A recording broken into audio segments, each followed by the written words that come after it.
Hello.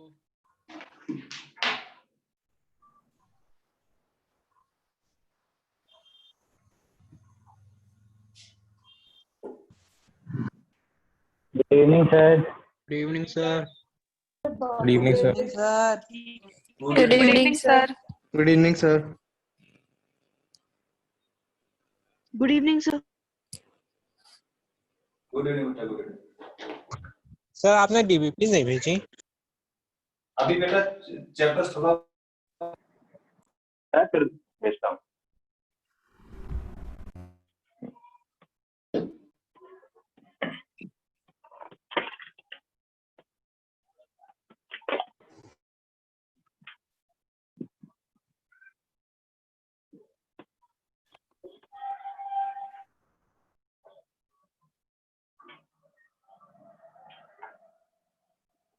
DPP कल भेजूंगा क्योंकि आज कुछ हो जाएगा तो आप कर लोगे, या अभी भेज दूंगा रात में क्लास के बाद।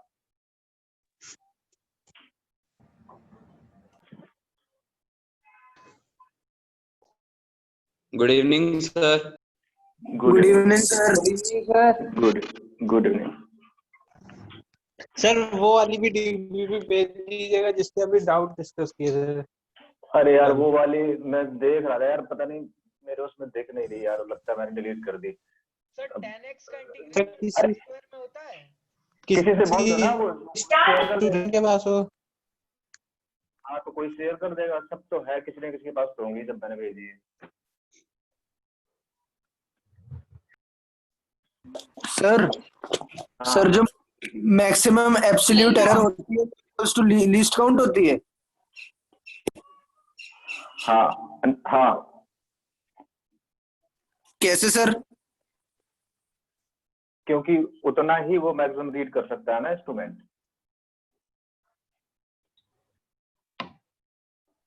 मतलब मिनिमम उतना रीड कर सकता है। सर और 10x का इंटीग्रेशन सेक स्क्वायर में हो सकता है। 10x का सेक स्क्वायर x ही होता है। क्या होता है सर सेक स्क्वायर का होता है ना, वो 10x का था ना, आपने बताया था। नहीं, डिफरेंशिएशन क्या होता है 10x का? Sir sec square x. Sir integration. Integration integration मैंने लिखवाया, देखो क्या लिखवाया था। सर सेक स्क्वायर का लिखाया था, सेक स्क्वायर का sec square x is equal to 10x। तो 10x का ln sec x है। चेक करो सर ln सब्स्टिट्यूशन मेथड से। हाँ तो बस ठीक है, ठीक है, जो आते जाएंगे मैं लिखवाते जाऊंगा, डोंट वरी, परेशान मत।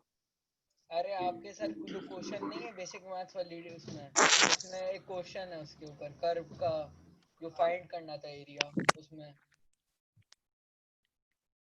बोर्ड दिख रहा है ठीक से? वो दिख रहा है।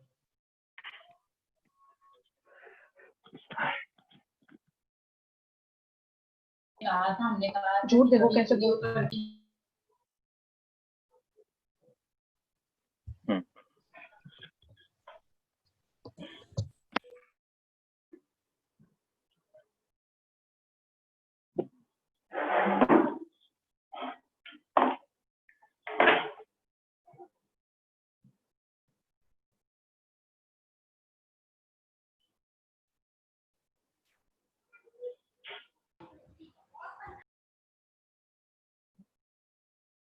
सर अभी आप काइनेमेटिक्स पढ़ेंगे ना? हाँ उसे वो कंटिन्यू करेंगे। सर डीबीपी पढ़ना चाहिए आपको तो? डीपीपी मैं आज भेजूंगा, आज कुछ हो जाएगा ना तब तो करोगे, अभी कुछ किया ही नहीं हमने। नहीं सर, जो पुराने चैप्टर हैं उसकी भी हम लोग के पास नहीं है क्योंकि हम लोग ने लेट ज्वाइन किया है। रुको मैं अभी तुरंत शेयर कर रहा हूँ, रुको 1 मिनट रुको।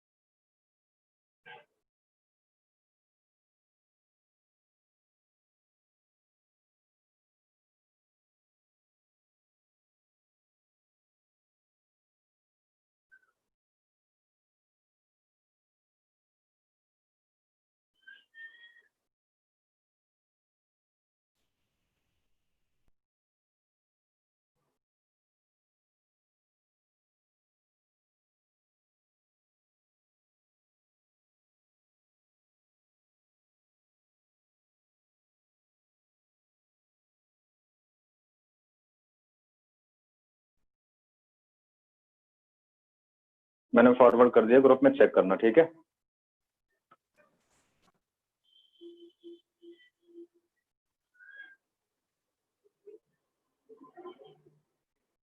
फॉरवर्ड कर दिया, चेक कर लेना, ठीक है। सर आज की क्लास में रिकॉर्डिंग भेजेंगे? रिकॉर्डिंग मैं किसी को पिछली क्लास अर्णव ने करी थी रिकॉर्डिंग, अर्णव शेयर कर देना यार से।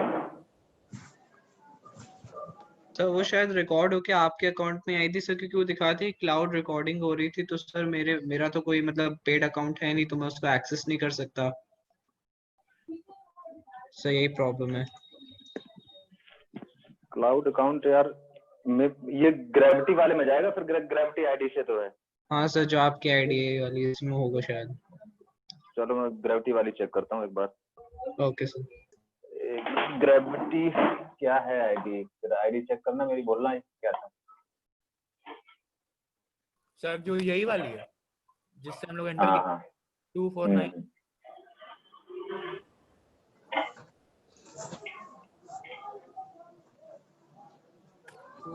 160।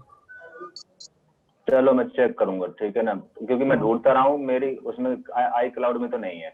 अब आई क्लाउड का एक आईडी होता है, जीमेल से तो लॉगिन होगा नहीं। अब इसमें, अब इस वाली आईडी का जाता किधर है ये मुझे आइडिया नहीं है, मैंने चेक किया था उसमें लिखा नहीं। ठीक है, नोट्स बनाओ, सारा नोट्स उसको जरा बताओ।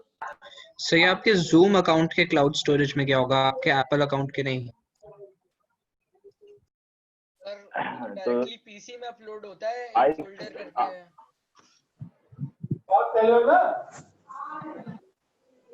अरे अरे बेबी, नया पैजामा। भाई माइक बंद। अरे म्यूट कर लो।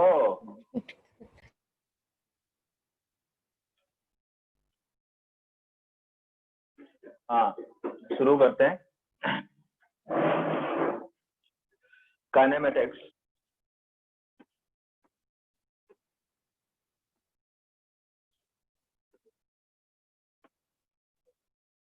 काइनेमेटिक्स में पिछली क्लास में हम डिस्टेंस और डिस्प्लेसमेंट तक कवर कर चुके थे। अब हमें स्टार्ट करना है काइनेमेटिक्स में जो टॉपिक हम कवर कर चुके थे, रेस्ट एंड मोशन, इसको कवर कर लिया था हमने। फिर डिस्टेंस एंड डिस्प्लेसमेंट,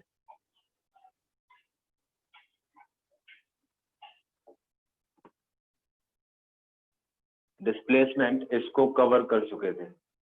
अब जो थर्ड हमें कंटिन्यू करना है, average speed and average velocity, इसके बारे में थोड़ा एनालाइज करना है।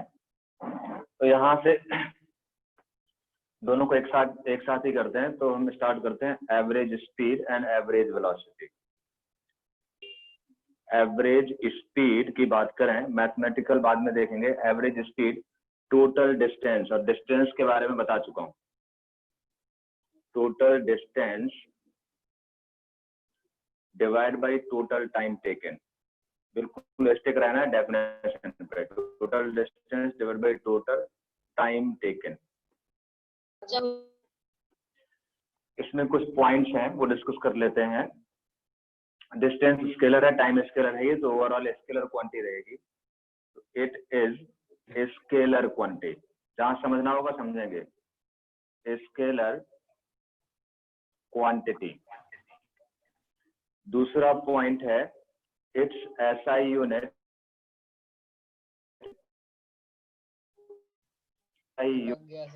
Is metre per second. Sir scalar quantity और डिस्टेंस। हाँ हाँ बोलो सर, आवाज आपकी क्लियर क्या? नहीं आ रही है। ब्लर आ रहा है सर ठीक तो आ रही है? सब ब्लर हो रहा है। ब्लर हो रहा है और थोड़ी आवाज क्लियर नहीं है। सर बीच में ब्रेक हो रही है आवाज। हाँ हाँ, ये फ्रीज भी हो रहा है बीच बीच में। नहीं, फ्रीज वाला तो सीन नहीं है, लेकिन फ्रीज नहीं हो रहा। अभी नहीं सिग्नल सही ठीक हो आ गया रहा है। सर, ठीक हो गया सर। आ गया सर, यस सर, ठीक हो गया। ठीक हो गया। Average speed is equal to total distance divided by total time taken. ये बेसिक डेफिनेशन है, इसको हमें याद ही रखना है।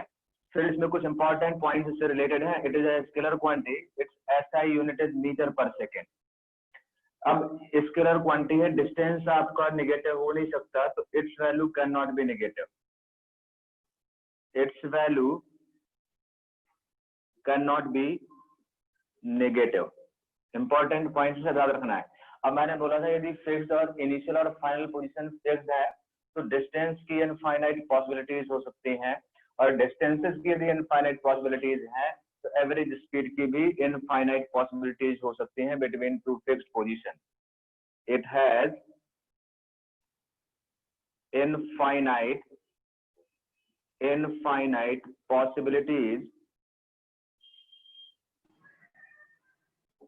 possibilities between सर थोड़ा बड़ा लिख दीजिए। between fixed initial and final position।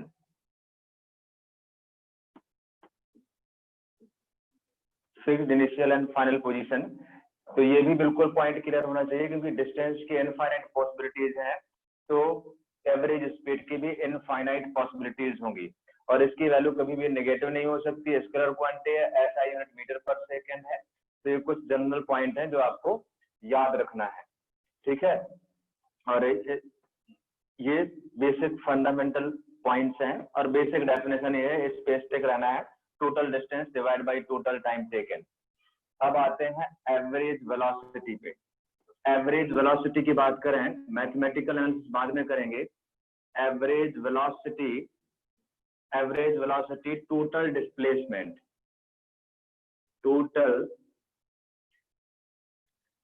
Displacement divide by total time taken.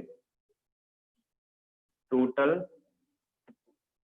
Time taken, इस पे भी इंपॉर्टेंट जो पॉइंट्स हैं, it is a vector quantity, क्योंकि डिस्प्लेसमेंट वेक्टर क्वांटिटी है। हम सब कुछ समझ चुके हैं डिस्टेंस डिस्प्लेसमेंट के बारे में, तो इसमें ज्यादा मुझे कहानी सुनाने की जरूरत नहीं है।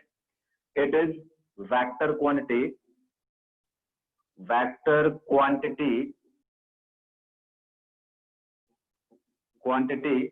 its direction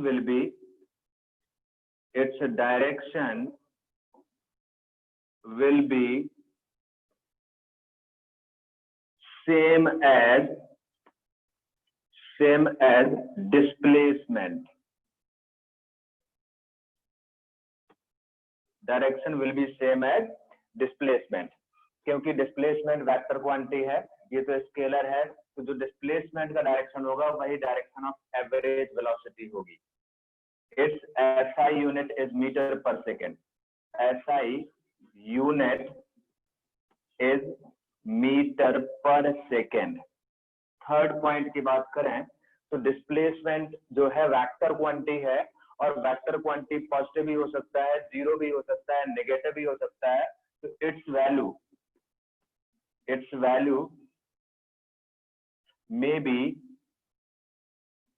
may be positive, zero और नेगेटिव ऑल्सो।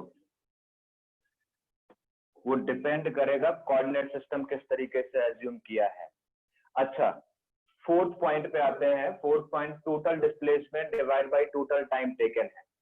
भाई डिस्प्लेसमेंट चेंज होता नहीं है, हम कोई भी पाथ फॉलो करते रहें, तो डिस्प्लेस एवरेज वेलोसिटी की एक पॉसिबिलिटीज होगी कि या इनफाइनाइट पॉसिबिलिटीज होगी? इनफाइनाइट करो सर एक होगी सर, एक पॉसिबिलिटी सर इनफाइनाइट क्योंकि टाइम चेंज हो सकता है। हाँ, इनफाइनाइट पॉसिबिलिटीज, यही कई बार जल्दबाजी में गलती करते हैं हम। इट हैज इनफाइनाइट पॉसिबिलिटी, समझते हैं पॉसिबिलिटीज, ठीक है, इसमें कोई कंफ्यूजन नहीं होना चाहिए। It has infinite possibilities. Reason ये है कि भाई हम अपने घर से स्कूल जा रहे हैं, हम किसी रास्ते से भी जाएं, यदि हम रास्ता चेंज कर देंगे तो आपका टाइम भी चेंज हो जाएगा, बट डिस्प्लेसमेंट तो फिक्स है, डिस्प्लेसमेंट तो शॉर्टेस्ट सेपरेशन होता है, तो टाइम डिपेंड करेगा आप किस पाथ को फॉलो कर रहे हो, कहां से घूम फिर के जा रहे हो। लेकिन डिस्प्लेसमेंट अभी भी चेंज नहीं हो रहा है, तो टाइम चेंज होता रहेगा यदि आप पाथ चेंज करते रहोगे, और पाथ चेंज होता रहेगा तो टाइम चेंज होता रहेगा, बट डिस्प्लेसमेंट हमेशा सेम रहेगा। तो it has infinite possibilities between two fixed initial and final position. तो ये basic points regarding basic definition and basic point regarding and average velocity, ये बात बिल्कुल क्लियर होनी चाहिए, इसमें किसी को कोई कंफ्यूजन नहीं होनी चाहिए।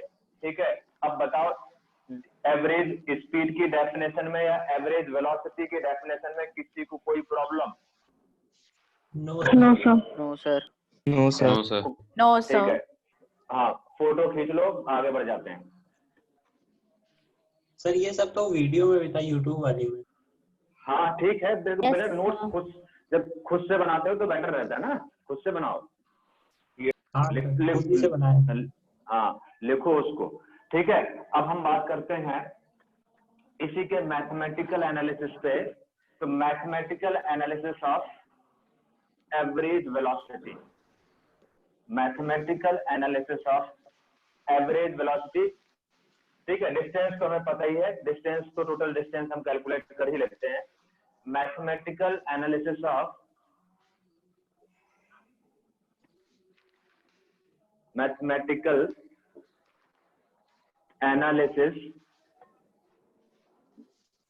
Of average velocity, average velocity ठीक से समझना, एवरेज वेलोसिटी बहुत इंपॉर्टेंट है क्योंकि अब मैथमेटिकली ही आपको डील करना है। Mathematical analysis of average velocity, mute कर लो यार, किसी का माइक बड़ा डिस्टर्ब कर रहा है। ठीक है, mathematical analysis of average velocity. तो जैसे हम बात करें कि हमने देखा था अभी, ये आपका एक्स एक्सिस है, ठीक है, ये वाई एक्सिस है और ये जेड एक्सिस है, ये जेड एक्सिस। अब यहाँ पे यदि ये इनिशियल पोजीशन है और इसके कोऑर्डिनेट है x1, y1, बेटा म्यूट कर लो, किसी का माइक डिस्टर्ब कर रहा है, और final position x2, y2, z2।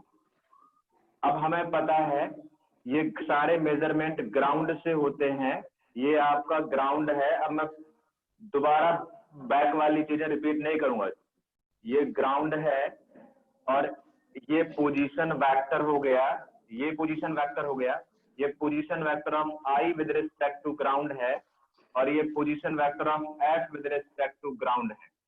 तो जो position vector of i with respect to ground होगा वो होगा x1 i cap plus y1 j cap plus z1 k cap. इसमें किसी को प्रॉब्लम नहीं होनी चाहिए। जो फाइनल पोजीशन वेक्टर होगा x2 i cap plus y2 j cap plus z2 k cap. Right, हमने देखा था ये जो होगा it will be the displacement vector, मतलब position vector of f with respect to y। तो हमने देखा था position vector of f, position vector of f with respect to y जो आ रहा था वो आ रहा था position vector of f with respect to ground minus position vector of i with respect to ground. इसको वैल्यू जब सब्स्टिट्यूट करते हैं दोनों की तो ये आ जाता था x2 minus x1 i cap plus y2 minus y1 j cap plus z2 minus z1 k cap. Example भी देखेंगे अभी मैथमेटिकली, अभी जनरल समझो पहले। तो ये जो है ये आपका है displacement vector, displacement vector, displacement vector, इसी को बोलते हैं position vector of f with respect to y, position vector of f with respect to i। इसमें कोई कंफ्यूजन नहीं है। अब एवरेज वेलोसिटी वेक्टर लिखूं तो average velocity vector v average velocity vector लिखूं तो ये होता है displacement vector divide by total time taken. तो यहाँ पे डिस्प्लेसमेंट वेक्टर ये है x2 minus x1 i cap plus y2 minus y1 j cap plus z2 minus z1 k cap divide by total time taken. It will be the average velocity vector. अभी हम इसको बहुत अच्छे से analyse करने वाले हैं, अभी ये फिनिश नहीं हुआ है। पहले ये बताओ इसमें किसी को कोई प्रॉब्लम है? सर लास्ट वाला आपने क्या लिखा? सर लास्ट वाला बता दीजिए। Average velocity vector is equal to displacement vector divide by total time taken, और डिस्प्लेसमेंट वेक्टर ये है, मैंने ये दिया है डिवाइड बाय कैपिटल टी। आ गया capital T total time taken. अब जरा ध्यान से देखो, यदि मेरे पास ये velocity vector average velocity vector आ गया है तो मैं इसको अलग अलग करके लिखूं x2 minus x1 divide by t, ये i कैप वाला कोफिशिएंट होगा, और y2 माइनस y1 थोड़ा सा दिमाग में जोड़ देना, ये j कैप वाला कोफिशिएंट होगा, plus z2 minus z1 divide by t, ये k कैप वाला कोफिशिएंट होगा। तो ये आपका एवरेज वेलोसिटी वेक्टर है।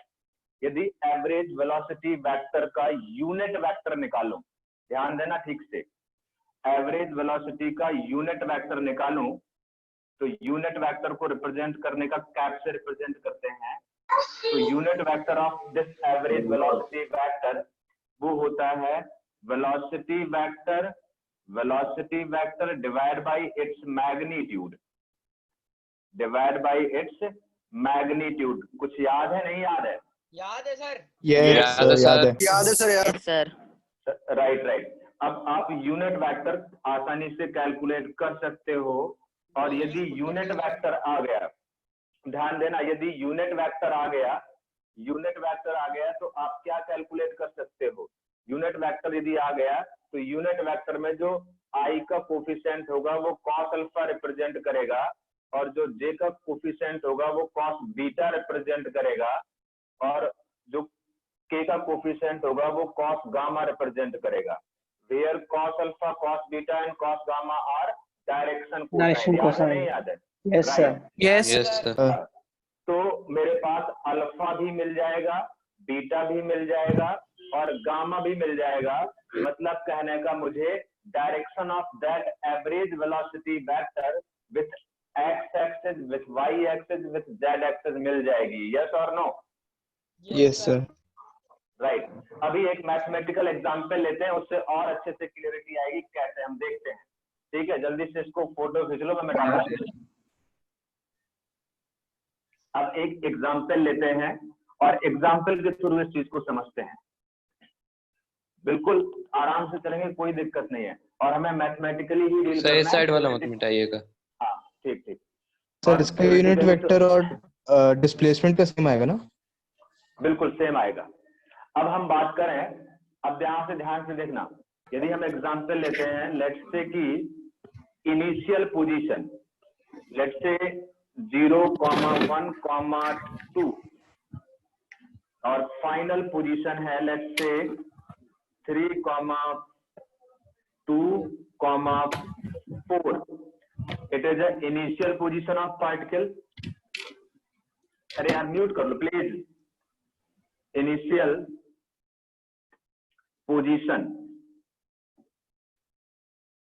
पोजीशन ऑफ पार्टिकल, और ये है final position of particle.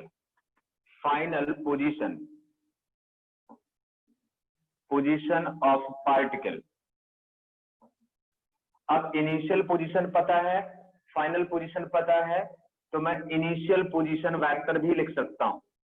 Initial position vector हो जाएगा 0i cap plus 1j cap plus 2k cap, और फाइनल पोजीशन वेक्टर लिखूं तो फाइनल पोजीशन वेक्टर हो जाएगा 3i cap plus 2j cap. पूरा सुन लेना पहले, फिर हम क्वेश्चन करेंगे, जिससे कोई दिक्कत होगी हम डिस्कस करेंगे। तो यहाँ से डिस्प्लेसमेंट वेक्टर हो जाएगा, मतलब S with respect to I, S with respect to I वो होता है final position vector with respect to ground minus initial position vector with respect to ground, वो हो जाएगा 3 मतलब this minus this 3i cap, this minus this मतलब 1j cap, this minus this मतलब 2k cap. It is a displacement vector. अब displacement vector की बात करें, अब यदि डिस्प्लेसमेंट वेक्टर में मुझे डायरेक्शन वगैरह फाइंड करना होता कि ये जो डिस्प्लेसमेंट वेक्टर आया है, ये डिस्प्लेसमेंट वेक्टर एक्स एक्सिस से कितना एंगल बना रहा है, वाई एक्सिस से कितना एंगल बना रहा है, या जेड एक्सिस से कितना एंगल बना रहा है, यदि ये फाइंड करना होता तो पहले तो मैं इसका मैग्नीट्यूड भी निकाल सकता हूँ. डिस्प्लेसमेंट वेक्टर का जो मैग्नीट्यूड आएगा वो आएगा root over coefficient of i square, मतलब 3 square plus 1 square plus 2 square, और ये हो जाएगा आपका कितना, रूट 14 ना, चेक कर लो. Yes sir, root 14. राइट. तो ये है मैग्नीट्यूड ऑफ डिस्प्लेसमेंट. क्या है? Magnitude of displacement. डिस्प्लेसमेंट इसमें यहां तक मेरे हिसाब से किसी को कोई कंफ्यूजन नहीं होना चाहिए. अब यदि डायरेक्शन पूछा होता, डायरेक्शन भी पूछा जा सकता है, तो मुझे यूनिट वेक्टर निकालना आता है. तो unit vector of S with respect to I, तो vector displacement vector divide by its magnitude, और ये रखूंगा तो डिस्प्लेसमेंट वेक्टर है, मैग्नीट्यूड भी है मेरे पास, तो ये हो जाएगा 3/√14 आई कैप प्लस 1/√14 जे कैप प्लस, हमें हर एंगल से देखना है क्या क्या पूछ सकते हैं, हम सारा कुछ एनालाइज कर रहे हैं, के कैप. और आपको याद होगा यहाँ से कॉस अल्फा का वैल्यू होगा 3/√14. 3/√14 इसका मतलब है alpha is equal to cos inverse 3/√14. अब स्टैंडर्ड वैल्यू नहीं तो ऐसे छोड़ देंगे. ऐसे ही कॉस बीटा होगा आपका 1/√14, और यहां से बीटा लिख सकता हूं कॉस इनवर्स 1/√14. ऐसे ही मैं गामा लिख सकता हूं. सर लैग हो रहा है, लैग हो रहा है, ठीक हो गया सर. लैग हो रहा है सर धीरे धीरे. अरे ठीक हो गया. हो रहा है लेकिन हो जाएगा वापस बेटी. चला जा रहा है ना. हाँ, अब तो मौसम वेदर का प्रॉब्लम है ना थोड़ा सा, तो यहाँ से कॉस गामा धीरे धीरे चल रहा है, कोई दिक्कत नहीं, ठीक है ना. मैं वेट कर लूंगा, यदि कुछ गलत होगा तो आप ठीक हो जाएगा तो चेक कर लेना. Gamma is equal to cos inverse 2/√14. अभी मैंने यूनिट वेक्टर निकाला और यहाँ से अल्फा बीटा गामा निकाल लिया. तो क्या अल्फा जो है ये एंगल मेड बाई क्या है, angle x axis made by displacement vector with x axis. Yes और नो? तो क्या हमने एक्स एक्सिस, ठीक है. तो और ये क्या हो जाएगा, वाई एक्सिस. मतलब हमने, मतलब अल्टीमेटली ये बोल सकता हूं कि मैंने क्या फाइंड कर लिया, डायरेक्शन फाइंड कर लिया डिस्प्लेसमेंट वेक्टर का, कि एक्स एक्सिस से कितना एंगल बना रहा होगा, वाई एक्सिस से कितना एंगल बना रहा होगा, और जेड एक्सिस से कितना एंगल बना रहा होगा. तो हमने अभी ये पूरा डिस्प्लेसमेंट वेक्टर की कंप्लीट एनालिसिस कर ली. अब आप इमेजिन करो कि यदि डिस्प्लेसमेंट वेक्टर जो एंगल बना रहा होगा, क्योंकि जो वेलोसिटी वेक्टर का डायरेक्शन होता है वही डायरेक्शन ऑफ डिस्प्लेसमेंट वेक्टर के अलोंग होता है, क्योंकि हमें पता है बेसिक डेफिनेशन कि जो एवरेज वेलोसिटी वेक्टर है वो displacement vector divide by total time taken है, और टाइम जो है वो स्केलर क्वांटिटी है. इसका मतलब एवरेज वेलोसिटी वेक्टर का डायरेक्शन जो होगा वो सेम एज डिस्प्लेसमेंट वेक्टर होगा. तो यही डायरेक्शन किसकी भी होंगी, एवरेज वेलोसिटी वेक्टर की होंगी. एवरेज वेलोसिटी वेक्टर लिखूं तो एवरेज वेलोसिटी वेक्टर तो क्या होता है, displacement vector divide by time taken, ठीक है ना. और डिस्प्लेसमेंट वेक्टर मुझे पता है 3i कैप प्लस जे कैप प्लस 2k कैप, और टाइम हमें गिवन नहीं है तो t मान लेते हैं, गिवन होता तो वो भी लिख लेते, ठीक है। ये मीटर पर सेकेंड, और इसका भी डायरेक्शन होगा with x axis y axis z axis से, वो अल्फा बीटा गामा होगा। तो ये हमने एवरेज वेलोसिटी वेक्टर भी लिख सकते हैं, और यदि मुझे टाइम मिल जाएगा तो मैग्नीट्यूड भी लिख सकता हूँ। और मैग्नीट्यूड तो बड़े आसानी से, एवरेज वेलोसिटी वेक्टर का मैग्नीट्यूड, हमें डिस्प्लेसमेंट का मैग्नीट्यूड पता है, √14 divide by total time taken, it will be the फिर ब्लर हो गया। मैग्नीट्यूड। आ जाएगा वेट कर लो। तो एवरेज वेलोसिटी वेक्टर ये आ गया, उसका मैग्नीट्यूड ये आ गया, और direction will be same as direction of displacement vector. जरा सोच लो अच्छे से, क्या ये एग्जांपल बिल्कुल क्लियर है? सर क्लियर है। Yes sir.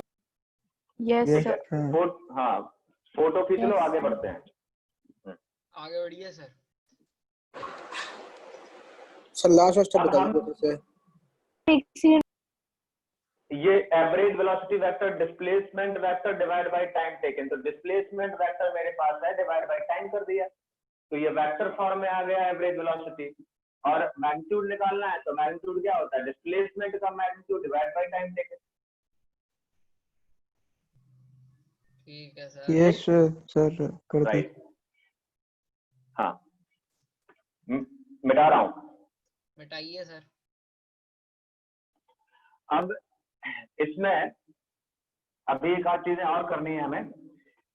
जैसे एक एग्जांपल और लेते हैं, ध्यान से देखना।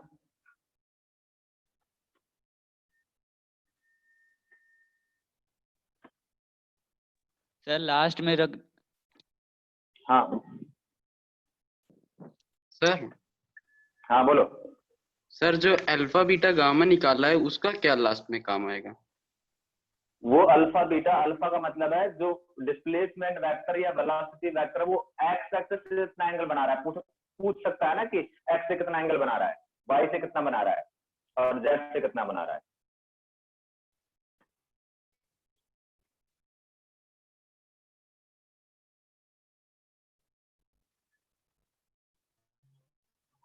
अब नेक्स्ट एग्जांपल देखते हैं। नेक्स्ट एग्जांपल की बात करें, जैसे हमारे पास एग्जांपल 2, एग्जांपल बहुत अच्छे से कॉपी करते जाना बिल्कुल।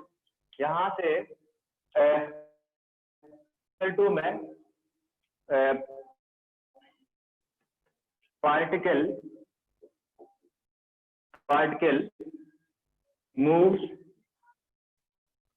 moves 5 meter towards।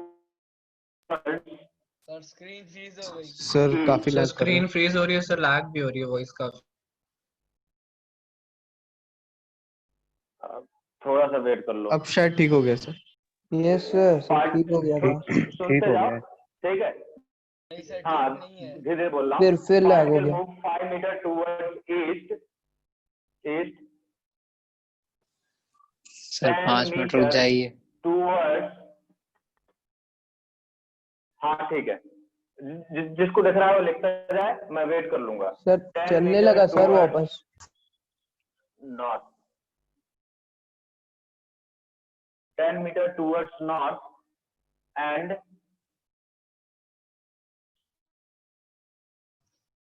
अटक गया।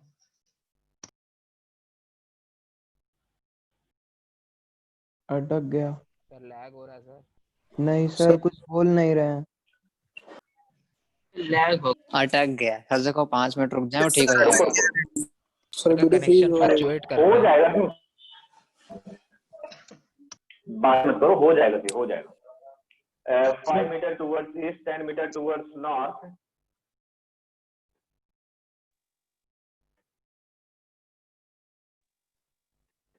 सब एकदम परफेक्ट हो गया सर। सर फिर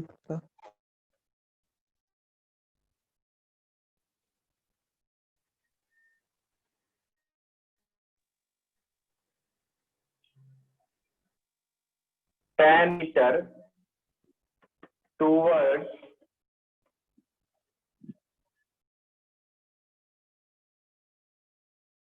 west,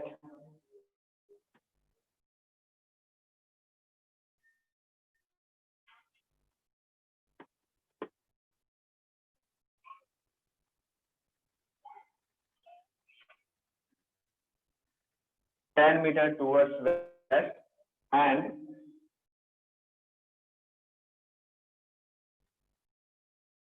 5 meter vertically up.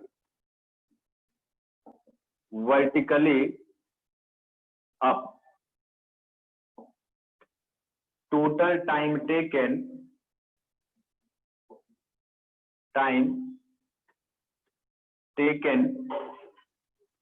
is 2 seconds. Calculate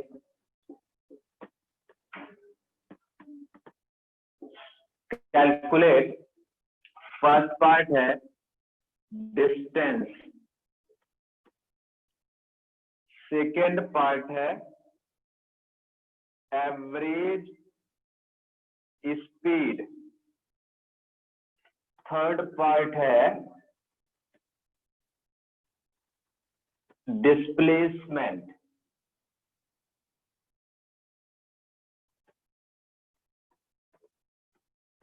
fourth part है एवरेज वेलोसिटी।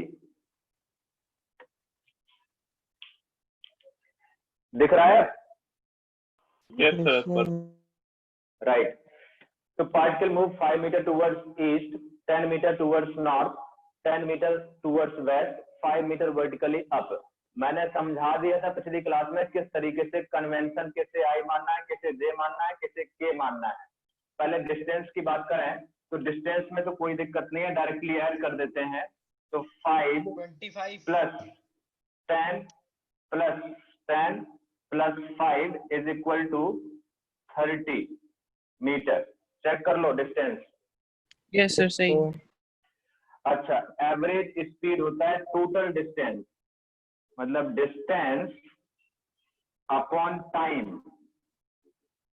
तो डिस्टेंस हम कैलकुलेट कर चुके हैं 30 मीटर और टाइम लगा है 2 सेकेंड, तो ये हो जाएगा 15 मीटर पर सेकेंड। अब डिस्प्लेसमेंट और एवरेज वेलोसिटी को ठीक से समझना है। डिस्प्लेसमेंट के लिए लिखूं तो डिस्प्लेसमेंट और इसको आर वेक्टर से रिप्रेजेंट कर दे रहा हूं।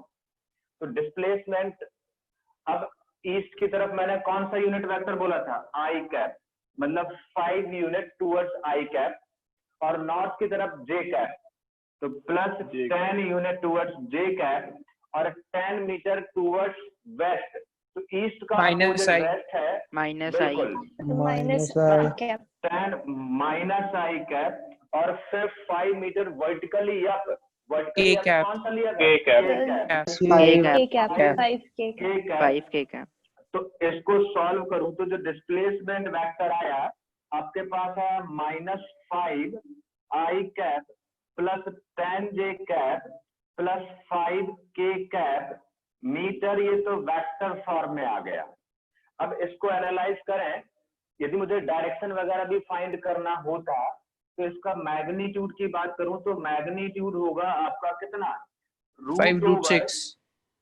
हाँ, -5 का स्क्वायर प्लस 10 का स्क्वायर प्लस 5 का स्क्वायर, कितना आ रहा बेटा ये?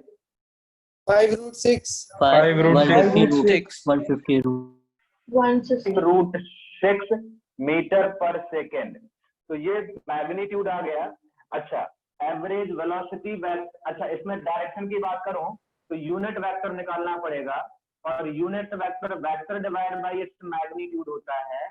तो वेक्टर मुझे पता है -5 आई कैप, तो -5 डिवाइड बाय ये करूंगा तो कितना आ जाएगा? ये 5√6 आई कैप वाला कोफिशिएंट होगा प्लस 10 बाई 5√6 ये जे कैप वाला कोफिशिएंट होगा प्लस 5 बाई 5√6 ये के कैप वाला कोफिशिएंट होगा।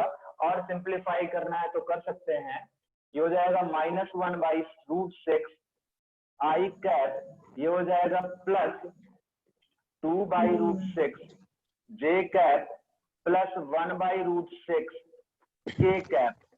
तो यहाँ से cos alpha, cos beta, cos gamma भी मिल जाएगा।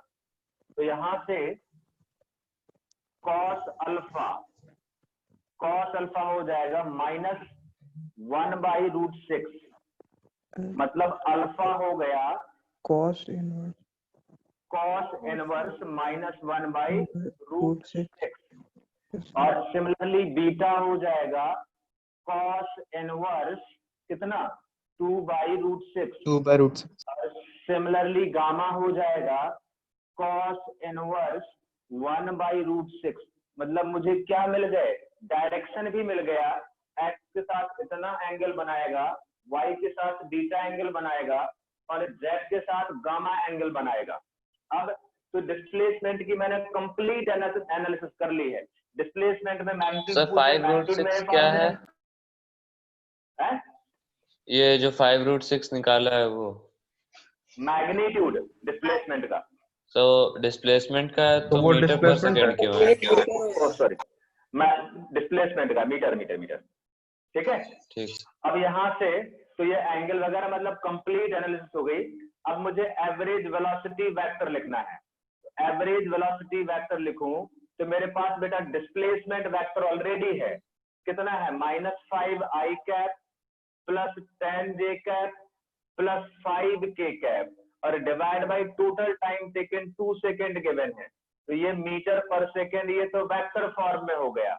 यदि मैग्नीट्यूड लिखना है तो मैग्नीट्यूड बड़े आसानी से लिख सकता हूँ, इससे मैग्नीट्यूड निकाल सकता हूँ, और पहले से निकला रखा है उसको यूज कर सकता हूँ। तो सर मैग्नीट्यूड तो स्पीड के इक्वल आ जाएगा? नहीं, स्पीड के इक्वल नहीं आएगा। अरे डिस्टेंस 30/2 है, ये 5√6/2। यस और नो? यस सर, समझ आ गया। Yes sir. हाँ, और यही वेलोसिटी वेक्टर के डायरेक्शन होंगे जो डिस्प्लेसमेंट वेक्टर के डायरेक्शन है। क्या क्लियर है बिल्कुल अच्छे से सारा problem? Yes sir. Yes sir. Yes sir. मिटा दो, फोटो खींच जल्दी से। सर एक मिनट। 5√6/2 हमारा एवरेज वेलोसिटी है। मैग्नीट्यूड, हाँ, वेक्टर फॉर्म में उसके ऊपर लिखा है। Okay sir. सर वो जो डिस्प्लेसमेंट और एवरेज वेलोसिटी पूछा गया है वहाँ पे हम लोग मैग्नीट्यूड लिखेंगे। वो ऑप्शन के हिसाब से, ऑप्शन में मैग्नीट्यूड दिया था मैग्नीट्यूड फाइंड करोगे, ऑप्शन में यदि वेक्टर फॉर्म में दिया था वो टिक करोगे। वो तो क्वेश्चन पर डिपेंड करेगा बेटा, पूछा क्या है, वेक्टर फॉर्म पूछा है या वैसे पूछा? यस। मिटा रहा हूं। अभी थोड़ा सा इसमें और भी एनालाइज करना है एवरेज वेलोसिटी के बारे में। अभी मैंने एवरेज वेलोसिटी के बारे में एक ग्राफिकल एनालिसिस और बची हुई है, उसको भी थोड़ा सा एनालाइज करते हैं, ठीक है। बिल्कुल डिटेल में पढ़ना है हमें इसको अच्छे से, हर एंगल से हमें इसको समझना है कि क्या क्या कर सकते हैं और कैसे कैसे चीजें वेरी कर सकती हैं। तो एवरेज वेलोसिटी का मैथमेटिकल एनालिसिस भी देख लिया, अब जरा ग्राफिकल एनालिसिस देखते हैं। तो graphical analysis of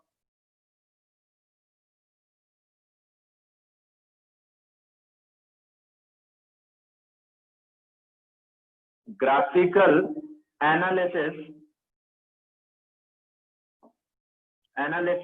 of average velocity vector, average velocity। ध्यान से देखना, काफी इंपॉर्टेंट है, क्योंकि यही ग्राफिकल एनालिसिस आपको इंस्टेंटेनियस का कॉन्सेप्ट भी यहीं से डिफाइन होगा। अब हम ग्राफिकल एनालिसिस की बात करें तो जैसे हमारे पास एक कोऑर्डिनेट सिस्टम है, मैं मान लेता हूं कि मेरे पास एक एक्सिस ये है और एक एक्सिस ये है, ये टाइम एक्सिस है, और ये जो है वर्टिकल वाली ये डिस्प्लेसमेंट एक्सिस है। इसको मैं बोल देता हूं, एस से रिप्रेजेंट कर दे रहा हूं, और ये बता रहा है डिस्प्लेसमेंट। एस क्या बता रहा है? डिस्प्लेसमेंट। डिस्प्लेसमेंट एक्सिस ले लिया, और ये टाइम एक्सिस लिया, टाइम एक्सिस। मतलब यदि कोई पार्टिकल का टाइम के रिस्पेक्ट में displacement as a function of time दिया है हमें, तो मैं इस ग्राफ से मतलब ग्राफ भी मान लें ये कि इस ग्राफ को कोई पार्टिकल फॉलो कर रहा है। मतलब जब यहाँ पर होगा, थोड़ा सा और मैं ग्राफ को बड़ा सा बनाता हूं, यदि displacement versus time graph given है हमें, लेट्स से ये ग्राफ है, और जब पार्टिकल यहाँ पे है कुछ t1 टाइम रहा होगा और ये t1 पे कुछ डिस्प्लेसमेंट रहा होगा, ग्राफ का मतलब सही समझते हो ना, तो ये इसका डिस्प्लेसमेंट रहा होगा t1 टाइम पे, और लेट्स से t1 टाइम का डिस्प्लेसमेंट होगा s1। ऐसे ही किसी टाइम t2 पर देखूं तो ये टाइम, तो t2 टाइम डिस्प्लेसमेंट रहा होगा, आवाज आपकी बहुत कट रही है। थोड़ा सा स्लो है, तो थोड़ा सा यस सर, फ्रीज हो रहा है बाबा। ठीक ठीक, यस सर। ब्लर भी हो रहा है सर उसका तो कोई प्रॉब्लम नहीं, बस थोड़ा सा नेटवर्क की धीरे धीरे प्रॉब्लम सर है। बोलिए बस। ब्लर का प्रॉब्लम नहीं है सर, वो सुन के लिख सकते हैं। ये डिस्प्लेसमेंट एक्सेस है और ये टाइम एक्सेस। पार्टिकल एक इस पाथ को फॉलो कर रहा है, मतलब इस ग्राफ को फॉलो कर रहा है, ठीक है ना। तो t1 टाइम पे डिस्प्लेसमेंट ये होगा, मैंने बोल दिया t2 टाइम पे डिस्प्लेसमेंट ये होगा। क्या ये समझ में आ रहा है? Yes yes sir. Sir graph straight line क्यों नहीं है? ग्राफ के क्या सर ग्राफ स्ट्रेट लाइन नहीं है सर। कैसा भी हो सकता है ग्राफ, स्ट्रेट लाइन भी हो सकता था, मैंने ऐसा लिया, कैसा भी ग्राफ को कैसा भी हो सकता है ना, मैंने ऐसा लिया। और ये पॉइंट, ये पोजीशन लेट से ए है और ये पोजीशन लेट से बी। अच्छा, यहाँ से गौर समझने वाली बात ये है, यदि मैं ए बी को ज्वाइन करूं तो ए बी को ज्वाइन कर, ए और बी को ज्वाइन करने वाली जो लाइन होगी, it will be the line joining 2 points A and B. यदि ये एंगल आपका थीटा है और ये इसको और मैं पैरेलल बना दूं, ये 90 डिग्री है, तो क्या ये एंगल भी थीटा हो? और इस पॉइंट को मैं यस सर होगा थीटा। यस सर होगा थीटा, वो भी यस सर, समझ में आ रहा है।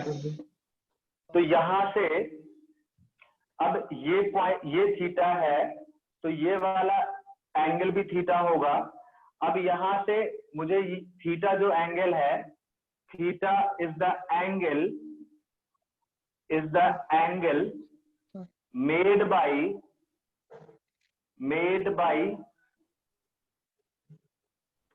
chord AB with time axes. लिख भी रहा हूं, बोल भी रहा हूं, थोड़ा बोर्ड भी ध्यान दो और कान भी लगा। Theta is the angle made by chord AB with time axes. अब यहां से यदि मैं यहां से यहां तक की लेंथ की बात करूं तो ये होगा S2 माइनस S1। इसको मैं डेल्टा S भी बोल सकता हूं, और यहां से यहां तक का जो टाइम डिफरेंस होगा वो डेल्टा टी बोल सकता हूं। It will be equal to T2 minus T1। क्या ये ग्राफ में सारी चीजें क्लियर हैं? Yes sir. Yes sir, yes sir. अब जरा ध्यान से देखना, जब टाइम T1 था तब डिस्प्लेसमेंट S1 था, जब टाइम T2 हो गया तब डिस्प्लेसमेंट S2 हो गया। तो मैं ये बोल सकता हूं delta x is equal to S2 minus S1 is the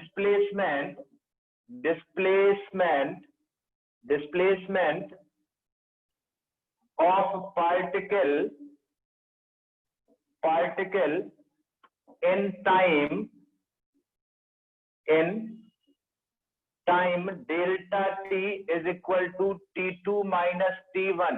क्या इस स्टेटमेंट में बिल्कुल क्लियरिटी है? Yes sir, yes sir, right. अब हम बात करें, बिल्कुल धीरे धीरे चल रहा हूँ, बिल्कुल ग्राफ देखते जाओ, मैं जो पॉइंट लिख रहा हूँ। अब यहाँ से यदि मैं इस ग्राफ देखूं और ग्राफ में ये ट्रायंगल देखूं, तो इन ट्रायंगल ABC आपको ये ग्राफ में बड़े आसानी से दिख रहा होगा। यहाँ पर ट्रायंगल में यदि tan थीटा लिखूं तो tan थीटा हो जाए परपेंडिकुलर अपॉन बेस, मतलब BC अपॉन AC, और BC को बोलूं तो BC हो जाएगा आपका delta S divide by delta T, या इसी को बोलो S2 minus S1 divide by T2 minus T1, सबका एक ही मतलब है। क्या ये बात क्लियर है? Yes sir. Yes sir. अब इसी को बोलो तो S2 माइनस S1 क्या है? Total displacement. क्या है? Total displacement. और T2 माइनस T1 क्या है? Total time. और total displacement divide by total time ही क्या होता है? Average velocity. तो यही को इसी को बोल दूंगा एवरेज वेलोसिटी। अब गौर से देखो, हाँ एवरेज वेलोसिटी हो गया। अब मैग्नीट्यूड है, सब मैग्नीट्यूड है। अब यहाँ से गौर से देखो, ये जो लाइन या कॉर्ड AB है, कॉर्ड AB का स्लोप जो होगा, स्लोप भी किसके बराबर होगा? tan थीटा के बराबर होगा भी नहीं होगा? Yes sir. बताया था। Yes sir.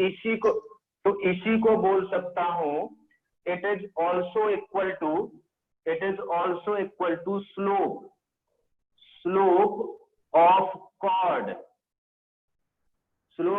Cord AB, right? इसी को बोल सकता हूं slope of line AB in displacement versus time curve. Slope of line AB in displacement time curve।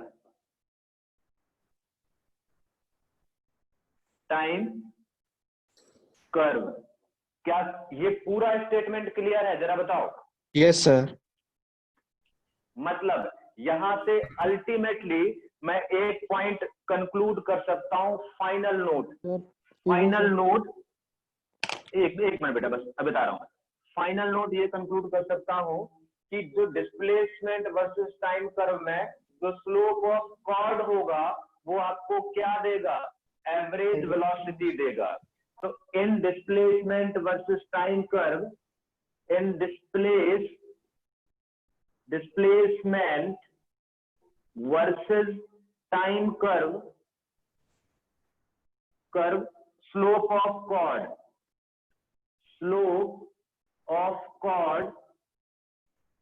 chord will give us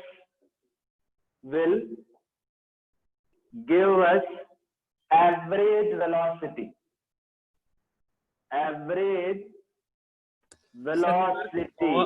slope का मतलब बता दीजिए प्लीज।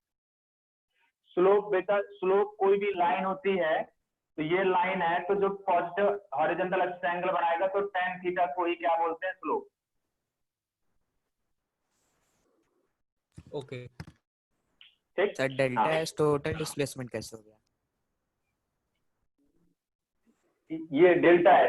मैं ए को इनिशियल पोजीशन मान रहा हूँ, बी को फाइनल पोजीशन। इसी दो पोजीशन को डील कर रहा हूँ ना, तो ए बी की डीलिंग कर रही। मैं जो डील कर रहा हूँ वो ए से बी के बीच का डील कर रहा हूँ, क्योंकि मुझे ओके सर। ए पे टाइम पता है, बी पे टाइम पता है, तो मैं उसी इंटरवल पे बात करूंगा ना जो नोन है मेरे लिए। बात सर।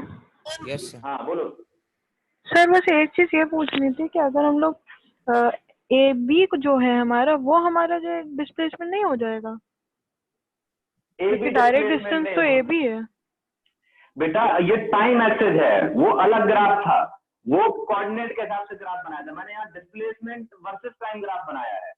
तो डिस्प्लेसमेंट जब T1 टाइम है तब ये ग्राफ डायरेक्टली डिस्प्लेसमेंट ही बताता है। जब T1 है तो बता रहा है कि S1 डिस्प्लेसमेंट है, और जब टाइम 2 है तो बता रहा है डिस्प्लेसमेंट कितना है? S2 है। अच्छा सर, ठीक है। तो sir line A B displacement को ही इंडिकेट कर रही है ना? S2 माइनस S1 को। ये डिस्प्लेसमेंट है। S2 माइनस S1 वाली चीज सर। हाँ, S2 माइनस S1 डिस्प्लेसमेंट है। किस टाइम इंटरवल में?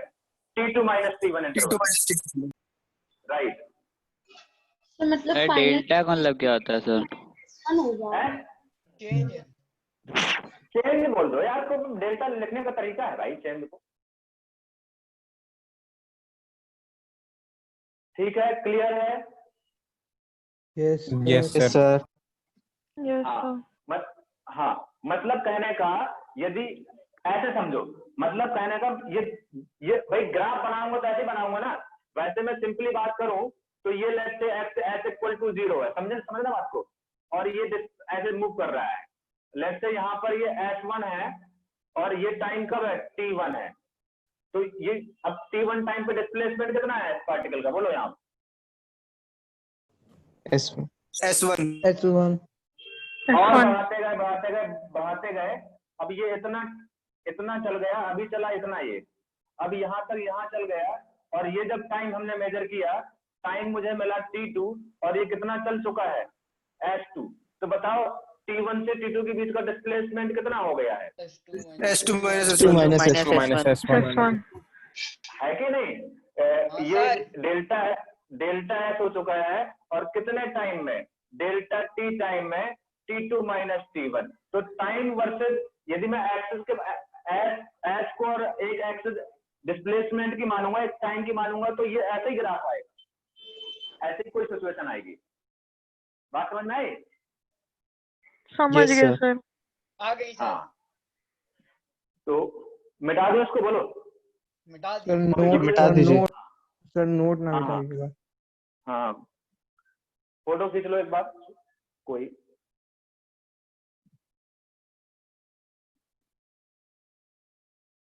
हो गया ओके सर। सर। ठीक,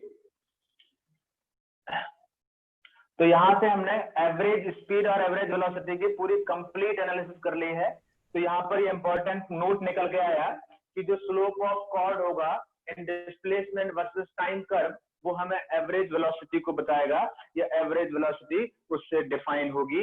ये वेरी इंपॉर्टेंट पॉइंट, ये हमें याद रखना है। अब हम आते हैं, हाँ, ए बी पॉइंट के बीच में। हाँ,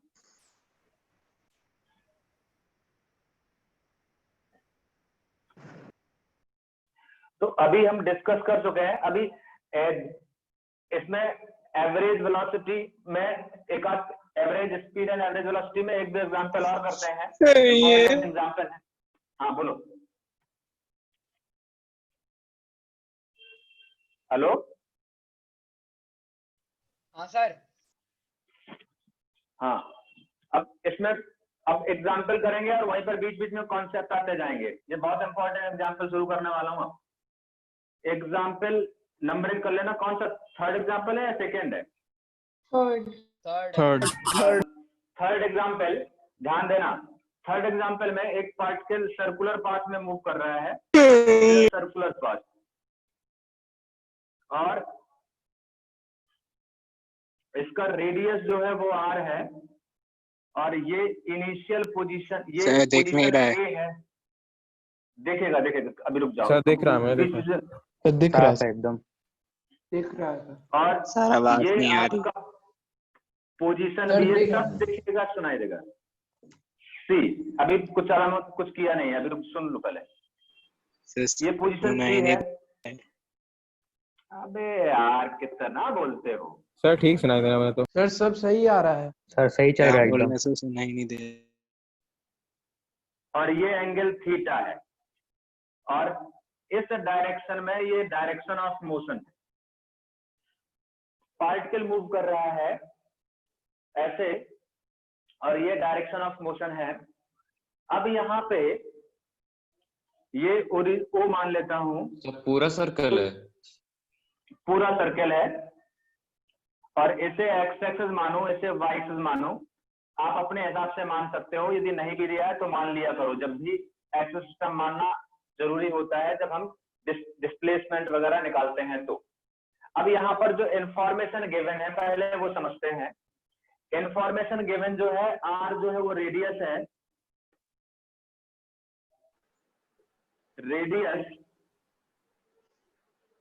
रेडियस, और ए जो है वो इनिशियल पोजीशन, और यहां पर थीटा जो है वो रेडियन में है। थीटा जो है वो रेडियन में है।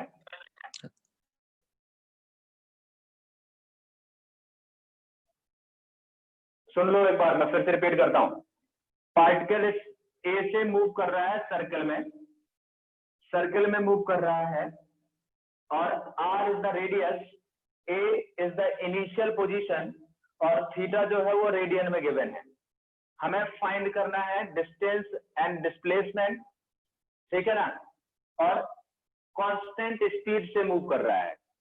Particle moving with constant speed, तो पार्टिकल ऐसे मूव कर रहा है और जिस उसका स्पीड जो है वो v है, तो particle is moving with constant speed, v is the speed of particle, speed of particle, speed of particle. पहले ये बताओ, जो इंफॉर्मेशन मैंने क्वेश्चन में दी है, क्या वो सारी क्लियर है? Yes sir. Yes sir. ठीक है। अब यहाँ पे हमें फाइंड करना है, फाइंड डिस्टेंस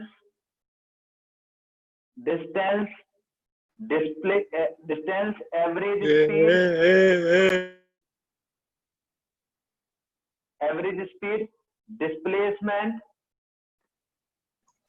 सर ये कोई ढिलचाक पूजा के नाम से है। झिंटाक पता नहीं कहाँ से झिंटाक आ जाते हैं। ये कहाँ है झिंटाक? दिख नहीं रहा। भगा नहीं भगा? मिल गया। चला गया? सर चला गया। एग्जिट कर दिया। हाँ, अभी झिंटाक फिर आएगा, देखना। सर मीटिंग लॉक कर दी। डिस्टेंस एवरेज स्पीड, अब आता तो लॉक कर देंगे। डिस्टेंस एवरेज स्पीड और डिस्प्लेसमेंट और एवरेज वेलोसिटी,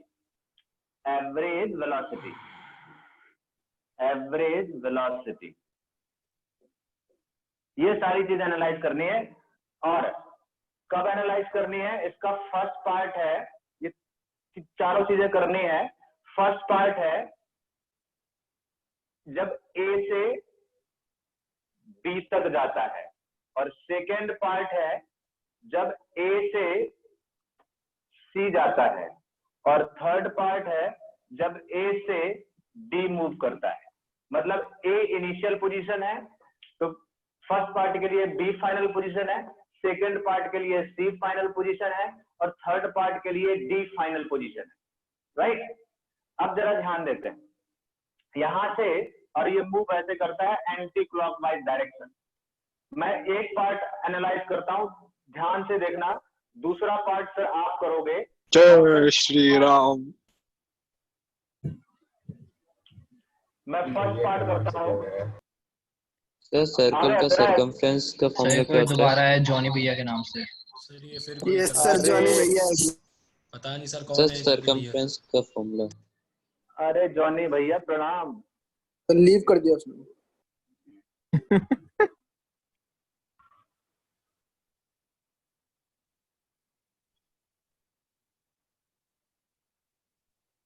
अब कोई नहीं आ पाएगा, लॉक कर दिया।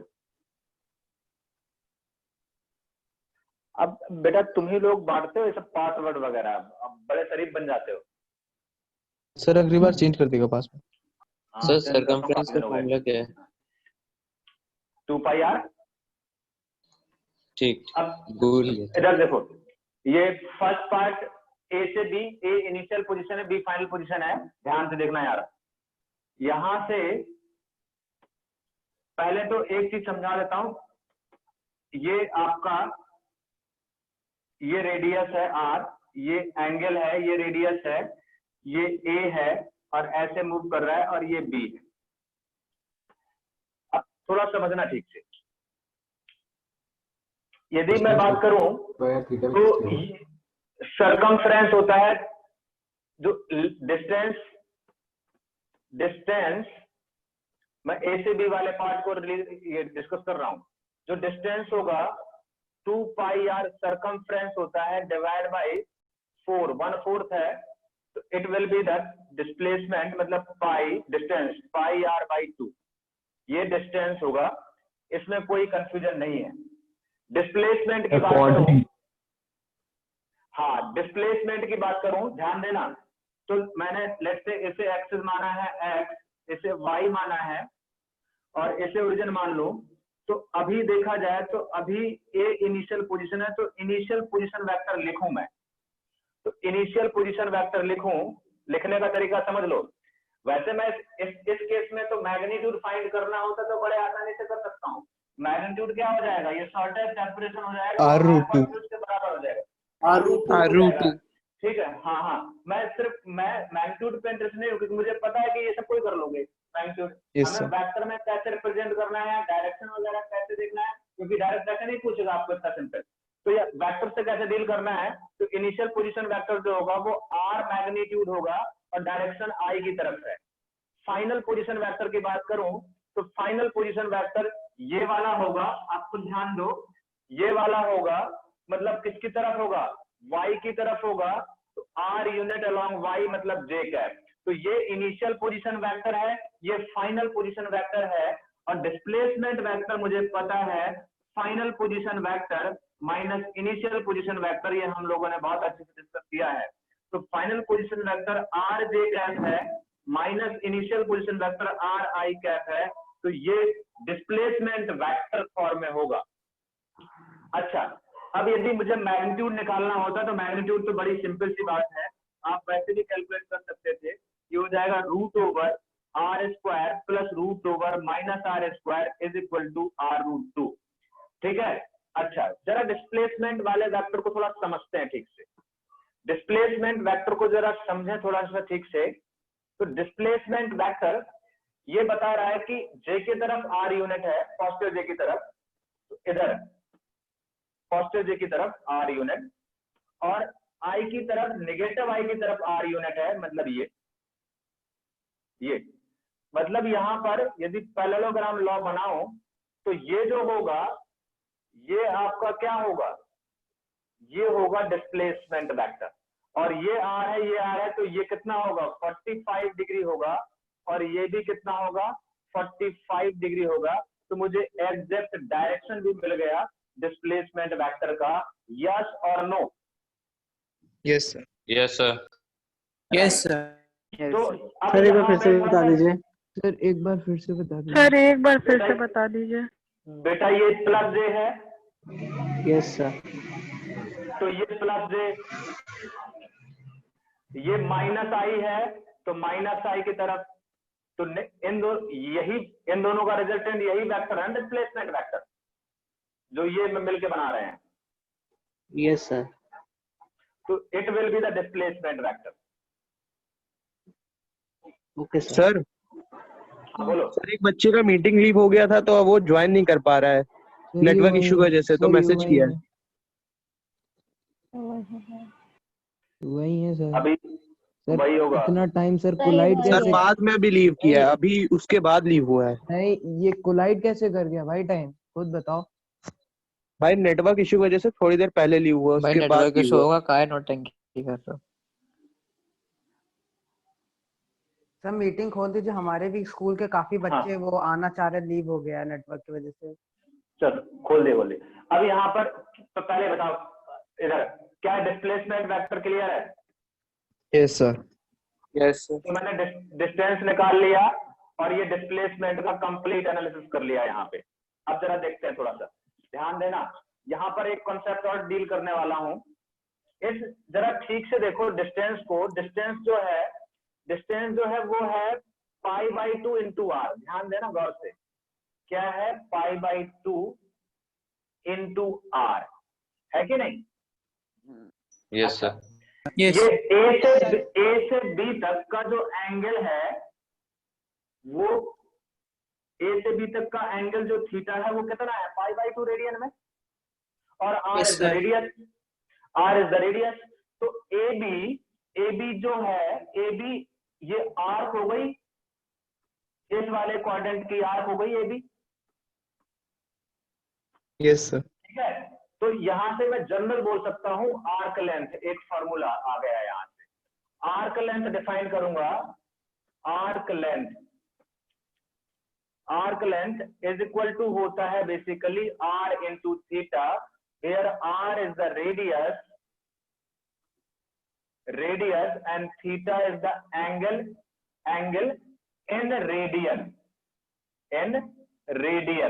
तो हमें क्या मिलता है? आर्क लेंथ मिलता है। अब चाहो तो पूरे सर्कमफ्रेंस भी निकाल सकते हो, क्योंकि सर्कल का रेडियस तो r हो गया और पूरे सर्कल का जो आर्क एंगल होगा वो 2 पाई होता है, मतलब 360 डिग्री होता है। तो r इंटू थीटा करोगे पूरे सर्कल के लिए, और पूरे सर्कल के लिए थीटा होगा 2 पाई, तो 2 पाई r आएगा, और 2 पाई r ही क्या होगा? पूरा सर्कमफ्रेंस होगा, और पूरे सर्कल का आर्क लेंथ सर्कमफ्रेंस ही होता है। तो it is a general formula for calculation of arc length, which is equal to r theta. R is the radius, r and theta is the angle in radian. तो ये formula आ गया, इसको भी आप बिल्कुल लिख लो नोट में पॉइंट बना के। जिसको पता है वेल एंड गुड, नहीं पता है तो ये फटाफट तुरंत कैलकुलेट कर देगा। सर थीटा पाई बाय 2 कैसे हो गया? सर एक बार दोबारा से बता दीजिए सर। ये वाला सर बता दीजिए आर्क लेंथ। इस केस में ये आर्क है, अब ये आर्क है, तो इस आर्क का एंगल कितना है? पाई बाई 2। यस सर 90 है। आ गया सर, तो आ गया। इस आर्क का एंगल पाई बाई 2 है, ये रेडियस है, तो उसका लेंथ मिल रहा है, इसका लेंथ यही तो है। समझ गया। Yes sir, yes sir. हाँ सर मीटिंग अभी भी लॉक है। सर मीटिंग लॉक है, काफी बच्चे आ नहीं पा रहे हैं। अबे तुम लोगों का ध्यान पता है इसमें ज्यादा रहता है, मीटिंग सेटिंग।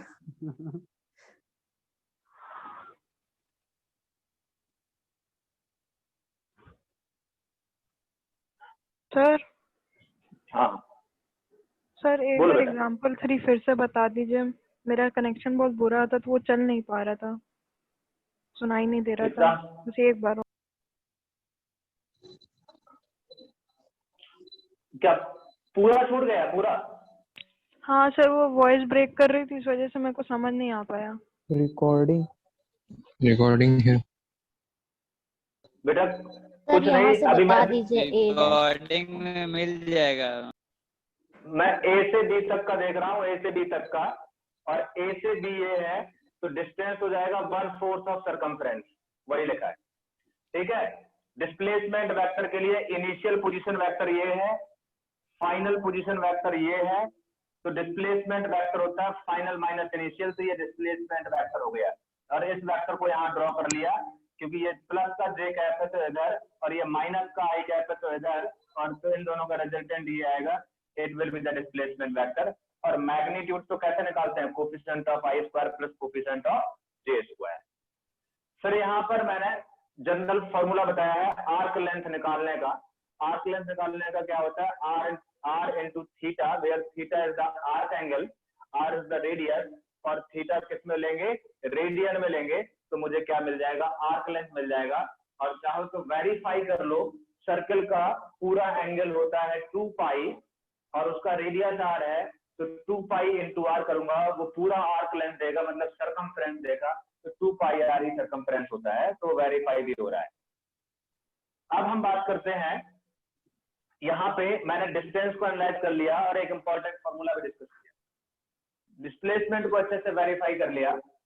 अब हम बात करते हैं एवरेज स्पीड की। तो एवरेज स्पीड, इसमें कोई बड़ी बात नहीं है, बड़े आसानी से कर लोगे। एवरेज स्पीड, एवरेज स्पीड, ये मैंने displacement, average speed, total distance, distance कितना है बोलो?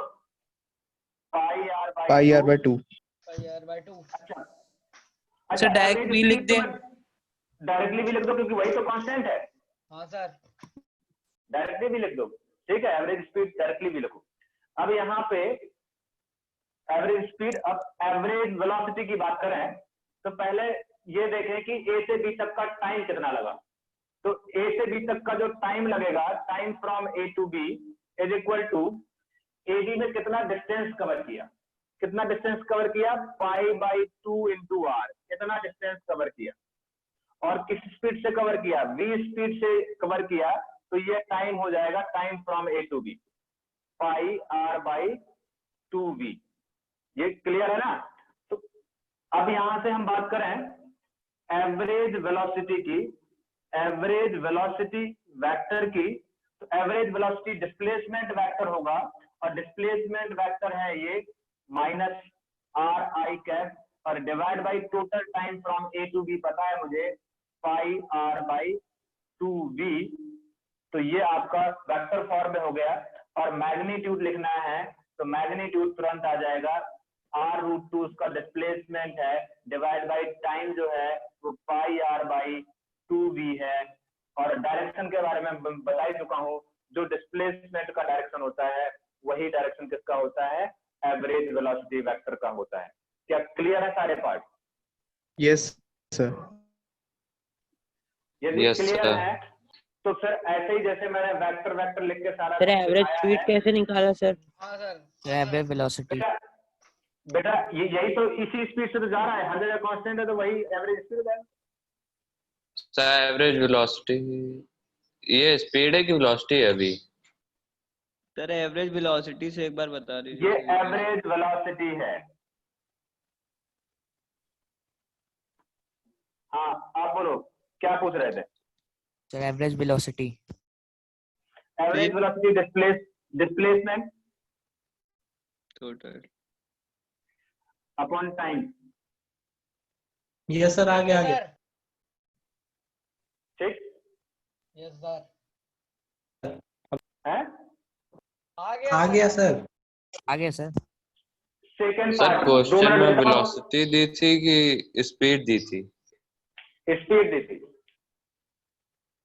सर ये देखो ना यार, मैग्नीट्यूड ये स्पीड भी। ठीक सर। सेकंड पार्ट करो, सेकंड पार्ट। ए इनिशियल पोजीशन, सी फाइनल पोजीशन, पूरा करो ऐसे। सर रोक ना करिएगा, 1 मिनट। ना कॉपी कर लो। सेकंड पार्ट अटेम्प्ट करो, बाकी लोग 2 मिनट है।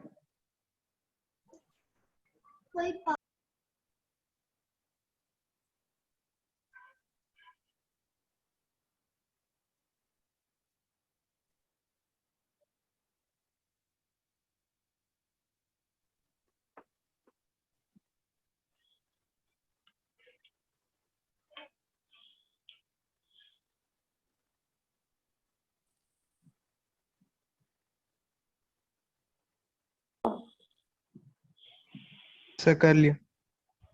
कर लिया। ठीक, कर लिया। सेकंड पार्ट में जल्दी जल्दी डिस्कस कर लिया। सेकंड पार्ट हो गया? हाँ सर हो गया। Yes sir.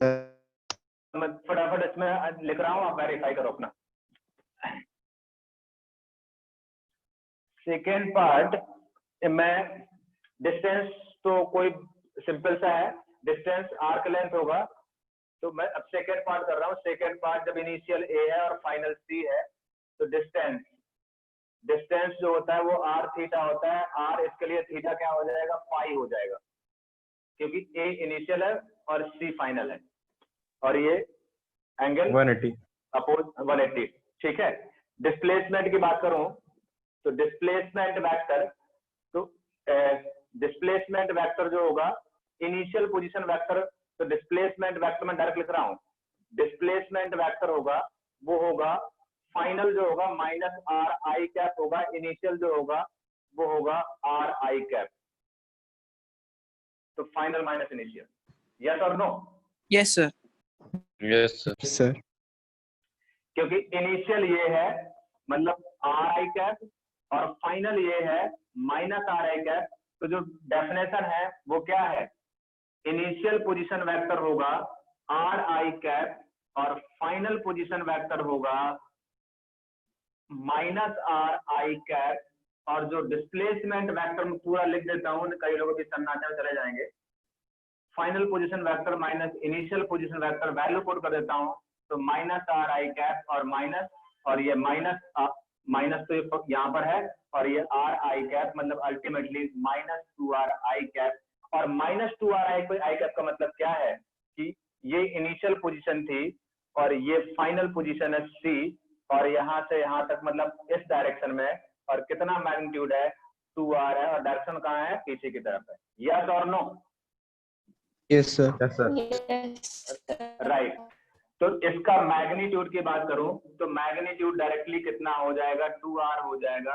यदि अब वेक्टर लिखूं, अब अच्छा स्पीड तो वही रहेगा, स्पीड क्या रहेगा? स्पीड तो भाई चेंज कांस्टेंट ही है, वो तो स्पीड तो v ही रहेगा। अब एवरेज वेलोसिटी की बात करूं, एवरेज वेलोसिटी वेक्टर फॉर्म में लिखूं तो displacement vector -2r i cap divide by time from कहां से कहां तक का, a से c। तो टाइम क्या होता है? Total distance divide by total time taken. तो टोटल डिस्टेंस जो है वो पाई r है divide by total, sorry distance upon velocity, distance upon speed. तो it is a total time taken, तो टाइम टेकन हो जाएगा पाई r बाई v। जरा एक बार यस और नो में आंसर दे दो, ये क्लियर है कि नहीं है? Yes sir. Yes sir. और मैग्नीट्यूड की बात करें तो मैग्नीट्यूड जो है, मैग्नीट्यूड हो जाएगा आपका 2r divide by pi r by v। It is a magnitude of the average velocity. I think all part is clear now. Clear? Yes sir. अब थर्ड वाले को देखो जरा। कॉपी नहीं किया है, फोटो नहीं खींचा, खींच लो जल्दी से, मैं मिटा रहा हूं, फिर थर्ड वाला एनालाइज करते हैं।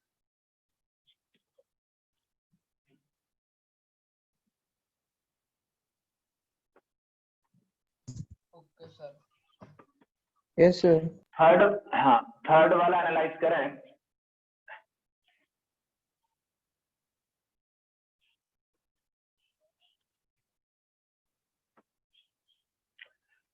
थर्ड वाले में देखें तो थर्ड में ए जो है इनिशियल पोजीशन है और डी फाइनल पोजीशन। मतलब ये ओरिजिन है और it is a initial position और ऐसे आया है आर्क में, और ये जो है D it is a final position और ये एंगल थीटा है और थीटा जो है वो रेडियन में। इसे एक्स एक्सिस एज्यूम किया है, इसे वाई एक्सिस। तो पहला पार्ट डिस्टेंस की बात करूं तो डिस्टेंस में मुझे कोई कंफ्यूजन नहीं है, थीटा तो r इंटू थीटा के बराबर होगा। और स्पीड की बात करूं, एवरेज स्पीड, तो वो तो v ही होगी, इसमें मुझे कोई कंफ्यूजन नहीं है। और टाइम की बात करूं, time from a to d, तो distance r theta distance upon speed, ये टाइम होता है, तो it will be the time from a to d। अब वेक्टर कैसे डील करेंगे, ध्यान देना।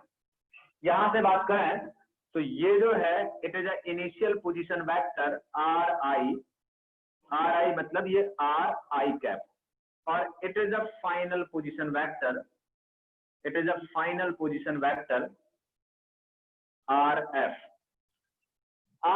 को यदि मैं एक्सिस सिस्टम में लिखूं तो जो इनिशियल पोजीशन वेक्टर है तो वो ऑलरेडी जो एक्सिस हमने डिफाइन की हुई है उसके अलोंग है, तो उसमें तो मुझे कोई कंफ्यूजन नहीं है।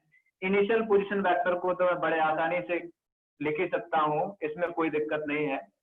फाइनल पोजीशन वेक्टर को लिखूं तो फाइनल जो पोजीशन वेक्टर है वो एक्सिस सिस्टम के अलोंग नहीं है, तो इसका जो लेंथ है O से D तक का लेंथ जो है वो r के बराबर है। इसका x के अलोंग वाला कंपोनेंट कितना आएगा? r cos theta. r cos theta. तो r cos theta i cap हो जाएगा, और वर्टिकल वाला component r sin theta j cap. r sin theta j cap. r sin theta plus r sin theta j cap. तो it will be the final displacement vector, final position vector, right. अब यहाँ से जो displacement vector होगा वो होगा final position vector minus initial position vector. Value रखो तो फाइनल माइनस इनिशियल, i का i के साथ लिखूंगा तो हो जाएगा आपका फाइनल माइनस इनिशियल कर रहा हूं ना, तो r cos theta minus 1 i cap plus r sin theta j cap, it will be the final position vector. Yes और no? Yes sir. Yes sir. अच्छा, मैग्नीट्यूड की बात करूं तो मैग्नीट्यूड में अब ये प्योर मैथमेटिकल प्रॉब्लम हो गई, प्योर मैथमेटिकल प्रॉब्लम हो गई। वो r square cos theta minus 1 square plus r square sin square theta, इसको सॉल्व करोगे तो ये जो आएगा ये आएगा r sin theta by 2 into 2 time. Trigonometric relation apply करो, इसको ओपन करो, ट्रिग्नोमेट्रिक रिलेशन अप्लाई करो तो ये आ जाएगा 2r sin theta by 2। Trigonometric formula apply करो, ओपन। बात समझ में आई? तो ये मैग्नीट्यूड आ गया। अब इस वेक्टर को यदि मैं गौर से ड्रॉ करूं तो ये वेक्टर जो है डिस्प्लेसमेंट वेक्टर बनाने की कोशिश करूं मैं, तो डिस्प्लेसमेंट वेक्टर बनाऊं तो डिस्प्लेसमेंट वेक्टर बनेगा आई की तरफ ये हो गया, ठीक है। आई की तरफ क्या हो गया, आर कॉस थीटा -1, और जे की तरफ क्या हो गया, ये आर साइन थीटा। तो ये पैरेललोग्राम लॉ हुआ। तो it will be the displacement vector. वो अपने आप नेगेटिव पॉजिटिव सेट हो जाएगा, उसकी टेंशन तुम्हें नहीं लेनी है, ठीक है ना। लेट्स से ये एंगल अल्फा है और ये एंगल बीटा है, तो बोलो tan अल्फा कितना हो जाएगा, परपेंडिकुलर डिवाइड बाई बेस। तो अल्फा मिल जाएगा एट आई के साथ एंगल, और ये जे के साथ एंगल निकालना है, तो tan बीटा हो जाएगा r cos theta -1 divide by r sin theta. तो मुझे x के साथ भी एंगल मिल जाएगा और y के साथ भी एंगल मिल जाएगा, मतलब प्रॉपर डायरेक्शन मिल गई। यस और no? Yes sir. Right. Average velocity vector form में लिखूं, एवरेज वेलोसिटी वेक्टर, ये फाइनल डिस्प्लेसमेंट वेक्टर मेरे पास है cos theta -1 i cap plus r sin theta j cap, और टाइम पता ही है मुझे फ्रॉम a to d, वो है r theta divide by v। It is average velocity vector. Magnitude लिखना है तो मैग्नीट्यूड भी लिख दूंगा, मैग्नीट्यूड हो जाएगा, इसका डिस्प्लेसमेंट का मैग्नीट्यूड पता ही है मुझे, 2r sin theta by 2 divide by total time taken r theta by v। It will be the magnitude of average velocity vector.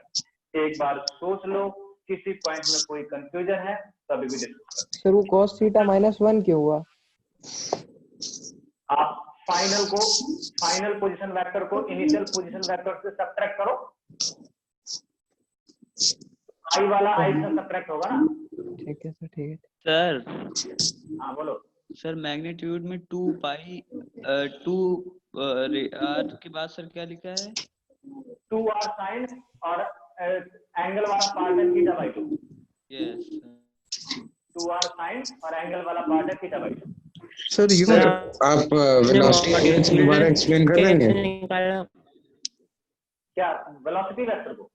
हाँ सर, मेरा नेट कनेक्शन चला गया था। तो बेटा डिस्प्लेसमेंट वेक्टर है आपके पास? Yes sir. Time from A to B है। सर आरएफ वेक्टर कैसे आया, एक बार ब्रीफली बता। क्या आरएफ वेक्टर? हाँ सर 50 बार बता चुका हूँ। ये r है तो ये इसका हॉरिजॉन्टल कंपोनेंट क्या है, r cos थीटा, ये क्या है, r sin theta. Okay sir. Yes sir, yes sir. Resolve करना। हाँ सर। सर आपने मैग्नीट्यूड कैसे निकाला एवरेज वेलोसिटी का? Under root square. ये डिस्प्लेसमेंट का मैग्नीट्यूड पता है, वो रख दिया डिवाइड बाय टाइम। सर ये आपने डायरेक्टली cos थीटा -1 कैसे लिख दिया? बेटा final vector minus initial vector, तो दिस माइनस दिस माइनस 0, यही आएगा ना।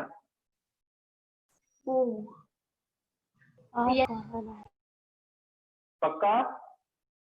सर सब आ गया, बस ये डिस्टेंस r थीटा क्यों लिखा हो, मतलब कैसे आया? फॉर्मूले से। अब फॉर्मूले से आर्क एंगल है आर, आर्क लेंथ वाला फॉर्मूला से बताया था पहले। r थीटा आ गया सर बढ़िया, आगे बढ़िया। हाँ चलो फाइनली आ गया ना, सबको आ गया यार? कोई है बता दी? नो सर आ गया। चलो अब इसी पे सर अब खत्म करिए।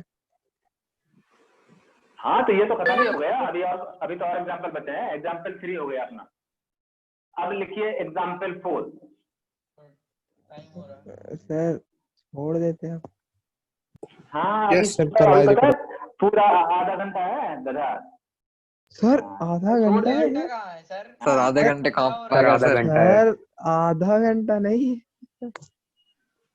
इतना तो नहीं। So 29 minutes है अभी। 29 मिनट्स नहीं है, फिर 14 मिनट्स बाकी है। नहीं नहीं 15 बोल दो, मुंह दर्द नहीं होगा। हाँ यार 15-10-15 मिनट। अच्छा चलो वो तो ठीक है यार, 8:45 कर लीजिए। अरे सर छोड़ दीजिए।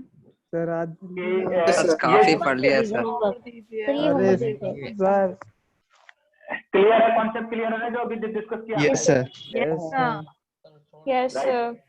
नेक्स्ट एग्जांपल है, नेक्स्ट एग्जांपल भी बहुत इंपॉर्टेंट है, एग्जांपल 4। सर नेट बहुत कम बचा है। तो करवाई। एग्जांपल 4, अरे ये बहुत इंपॉर्टेंट एग्जांपल है, ध्यान देना, मिस किया तो समझ लेना फिर हाँ नुकसान तुम्हारी होगा। यहाँ से particle moving in straight line, और यहाँ पर हम एक जनरल कंक्लूजन भी करेंगे बाद में, बड़े बहुत इंपॉर्टेंट पॉइंट्स आने वाले हैं। Particle moving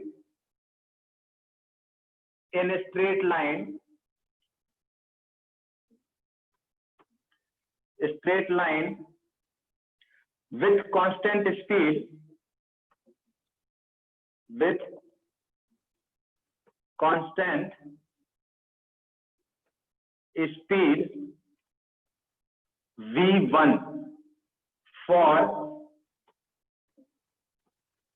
half of total time, for remaining half of the total time, for remaining half of the time, for remaining half of time, it moves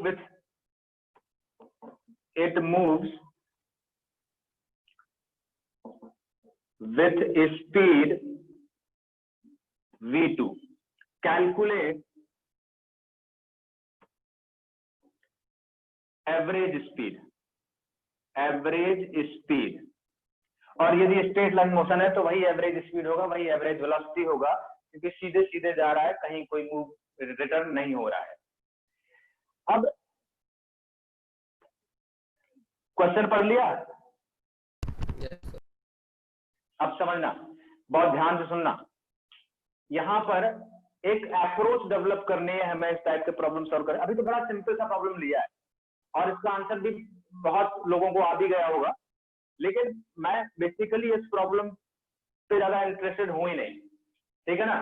हमें जब कॉम्प्लिकेटेड प्रॉब्लम आएगी तो इस टाइप का जो रिजल्ट हम फाइनल कंक्लूड करने वाले हैं उसको इम्प्लीमेंट कैसे करना है कॉम्प्लिकेटेड प्रॉब्लम, तो वहां पर थोड़ा सा कुछ चीजें हमें यहाँ पर देखनी है कि एक्चुअली हो क्या रहा है। Particle moving in a straight line will moving in a straight line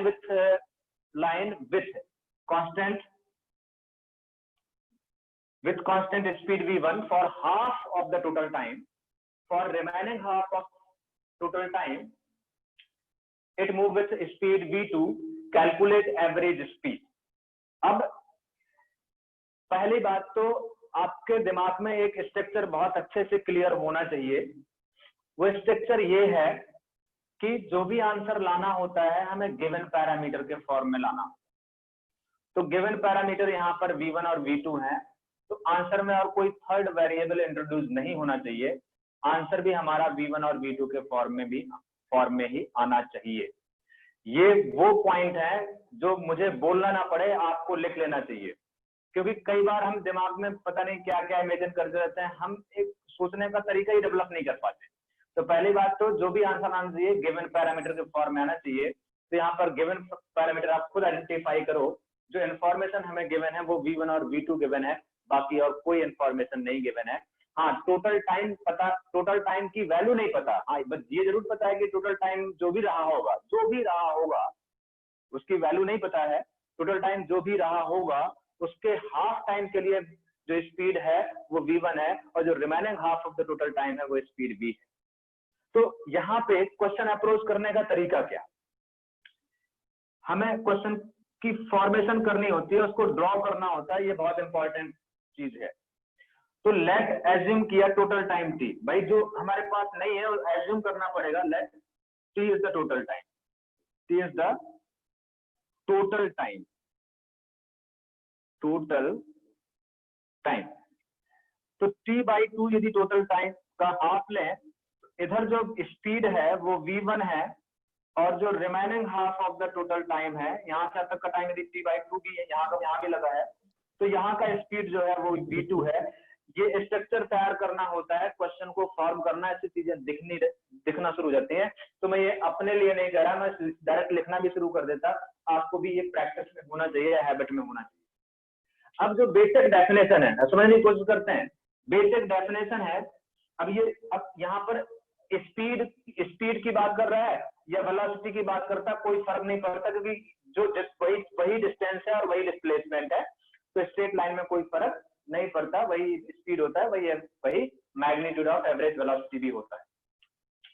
यहाँ पे जो हमारा बेसिक डेफिनेशन है, एवरेज वेलोसिटी बोले या स्पीड बोले, इस केस के लिए एवरेज वेलोसिटी का जो फॉर्मूला है वो जो है टोटल, एवरेज स्पीड ही बोल दो, कोई दिक्कत नहीं है।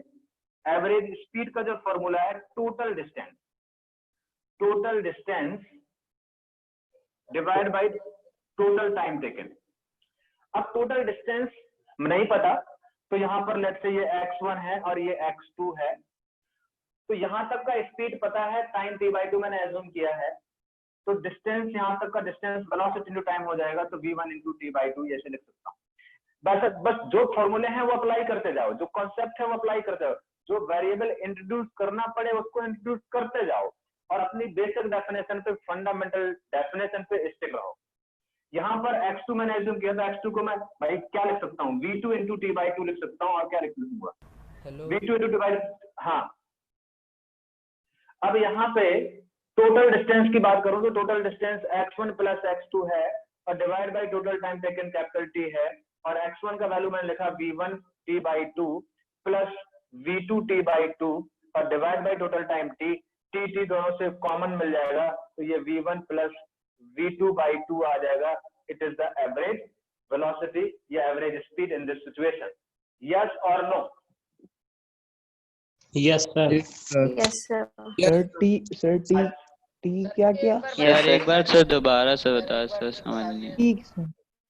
मैंने एज्यूम किया टोटल टाइम t, तो हाफ टाइम के लिए वेलोसिटी v1 गिवन है क्वेश्चन में, रिमेनिंग हाफ के लिए वेलोसिटी v2 गिवन है। डेफिनेशन जो है वो total distance divide by total time taken है, तो total distance x1 plus x2 होगा, तो x1 क्या होगा, v1 इंटू t/2, x2 होगा v2 into t/2, velocity into time distance, value substitute कर दी है, t कैंसिल हो गया ऊपर नीचे से, तो ये आपका v1 प्लस v2/2 आ गया। यस और नो? यस। अब इमेजिन करो, मैं फालतू में टाइम नहीं ज्यादा वो करूंगा, क्योंकि आप इतना इमेजिन कर सकते हो। यदि मैं इसी क्वेश्चन को थोड़ा सा चेंज करता, ध्यान देना, गौर से सुनना, यदि इस क्वेश्चन को चेंज करता कि particle is moving in straight line, wording पे ध्यान देना मेरी, और इस क्वेश्चन को दिमाग में ध्यान रखना, particle is moving in straight line with constant speed v1 for 1/3 of total time, for second 1/3 of total time with velocity v2, and for last 1/3 of total time with velocity v3, then calculate average velocity। तो क्या होना चाहिए answer? v1 plus v2 plus v3 by 3 by 3 आता भाई, यहाँ से t/3 और ये v1 t/3, v2 t/3 और v3 t/3, सब रखो तो 3 आ जाता, मतलब v1 plus v2 plus v3 divide by 3, तो ये आ जाता। मतलब यहाँ से एक आपके दिमाग में भी फिर क्लिक करना चाहिए कि इस रिजल्ट को मैं थोड़ा सा जनरलाइज भी कर सकता हूँ। कैसे जनरलाइज कर सकता हूँ? यदि मुझे टोटल टाइम को n इक्वल इंटरवल में डिवाइड किया है, टोटल टाइम ऑफ जर्नी को n equal interval of time में डिवाइड किया है, और हर करस्पॉन्डिंग इंटरवल की स्पीड जो है वो v1 v2 v3 up to vn है, तो जो average speed during whole journey of motion आएगी क्या होना चाहिए, जरा बोलो। Total V1 V2 V3 plus V2 divided by n. तो यहाँ पे एक कॉन्सेप्ट डेवलप हुआ, कॉन्सेप्ट जो हमारे लिए हेल्प करेगा कॉम्प्लिकेटेड प्रॉब्लम को सॉल्व करने में। वो कॉन्सेप्ट क्या डेवलप हुआ, if total time is divided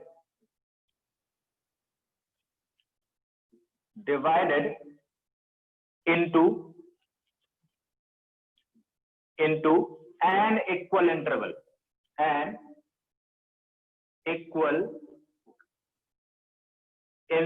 of time, an equal interval, and correspond and V1 V2 up to Vn are the speed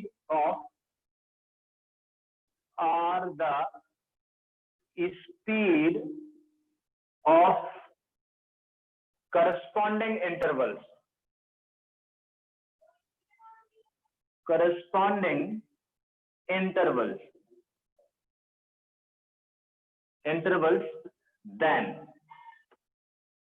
then average speed will be V1 V2 up to Vn whole divided by n. Yes or no? Yes sir. Yes sir. Yes sir. तो आपके पास ये concept develop हो गया है यहाँ से। अब इसको हम डायरेक्टली यूज कर सकते हैं। बस थोड़ा एक एग्जांपल और करूंगा क्योंकि इसको थोड़ा सा विजुलाइज कराना है, फिर इसका जो दूसरा कॉन्सेप्ट है वो हम आगे उसमें करेंगे। अब यदि मैं इसको ऐसे करूं और मुझे बहुत जल्दी रिजल्ट को अप्लाई करना है, ये कॉपी कर लिया, फोटो खींच लिया? Yes sir. Yes sir. Yes sir. अब मैं एग्जाम्पल 5 की बात करूं, एग्जाम्पल 5, जैसे एग्जाम्पल 5 का आंसर आप खुद दोगे, देखना। एग्जाम्पल 5 में बोलो कि particle moving in straight line, example 5, particle moving in a straight line with speed v1 for 1/3 of total time, 1/3 of total time for remaining time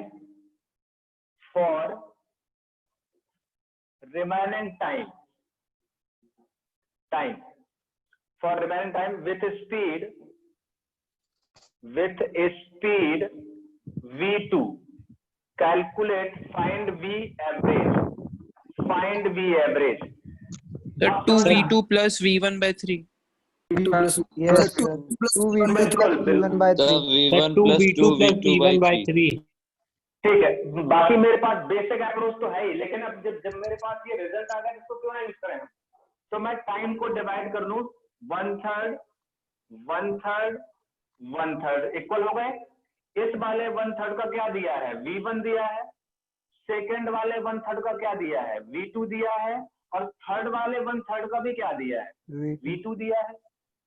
तो ये फॉर्मूला अप्लाई करो तो क्या हो जाएगा, 2v2 plus v1 by 3. Average is equal to v1 plus second वाले का plus third वाले का total number of interval divide by 3 is equal to v1 plus 2v2 divided by 3. Yes or no? Yes sir. Yes sir. Yes sir. Good. तो इसी से related next concept हम आगे discuss करेंगे नेक्स्ट क्लास में। ये ध्यान तक क्लियर हो गया कि नहीं हो गया, कल बताओ। Yes sir. Yes sir. Recording भेज दीजिएगा सर प्लीज। चलो Yes sir please. Yes sir. Recording sir एक डाउट है प्लीज सर। रिकॉर्डिंग में देखता हूँ यार। बोलो। तो जूम के क्लाउड स्टोरेज पे देखिएगा sir. Yes sir. My recordings में होता है। अगर नेट बहुत बेकार है सर, प्लीज भेज देगा। सर ग्रुप पे एक बार सारी डीपीपी भेज दीजिए। सर सर क्लास खत्म। खत्म। Okay bye sir. Sir thank you sir, bye sir. Excuse me sir dimension की सर वो कब डिस्कस करते हैं? अरे सुनने दो कुछ बोलने दो यार। सर इसकी डीपीपी कब मिलेगी? इसकी डीपीपी आज भेजता हूँ, नहीं तो कल पक्का भेज दूंगा, नहीं हो सकता है आज भी आधे घंटे भेज दूं। Okay sir. यूनिट डायमेंशन के नेक्स्ट मतलब सर आगे के क्वेश्चन कब डिस्कस करेंगे? एक क्वेश्चन अब देखते हैं, टाइम सर निकालते हैं। संडे नेक्स्ट संडे को सर हाँ संडे को। सर अभी कर लीजिए। वैसे कर लिया है सर। हाँ सर मैं देखता हूँ, मैं देखता हूँ सर 9th में एक फॉर्मूला पढ़ा था v1 v2 upon v1 plus v2, वो किसका था? v1 के क्या पढ़ा था? v1 v2 upon v1 plus v2। नहीं, 2 time of v1 v2 divide by v1 plus हाँ v2 हाँ हाँ 2 हाँ आएगा, आगे आएगा, डोंट वरी, मैं समझाऊंगा, उसको भी जनरलाइज करूंगा, पूरा उसकी सर जरूरत नहीं आगे के पड़ेगी। इंटीग्रेशन वाले फॉर्मूले जो आप आगे बताओगे? हाँ सब बताऊंगा, क्या परेशान है, कुछ नहीं नहीं छूटेगा। सर, वो कर्व वाले क्वेश्चंस कर रहा था मैं, उसमें 10x का हाँ। इंटीग्रेशन मुझे पता नहीं था, sec स्क्वायर का सब बताऊंगा, परेशान मत, ठीक है? अगर जो कॉन्सेप्ट बता रहा हूँ वो उस पर फोकस करो, ठीक है? कुछ छूटेगा नहीं, परेशान मत। सारे डीपीपी। हाँ सर मीटिंग लीव कर सकते हैं? हाँ क्विट कर जाओ। और डीपीपी मैंने भेज दी है बेटा, अभी मैंने सेंड करी थी क्लास स्टार्ट होने से जस्ट पहले, अब चेक करो ग्रुप एक बार। मैंने हाँ ग्रुप चेक करो। हाँ सर नहीं आई है। चलो मैं फिर से चेक करता हूँ। मैंने सर आज नहीं देगा सर आज। सर राजेंद्र नगर वाले बैच को भी सारी टीम सर S1N1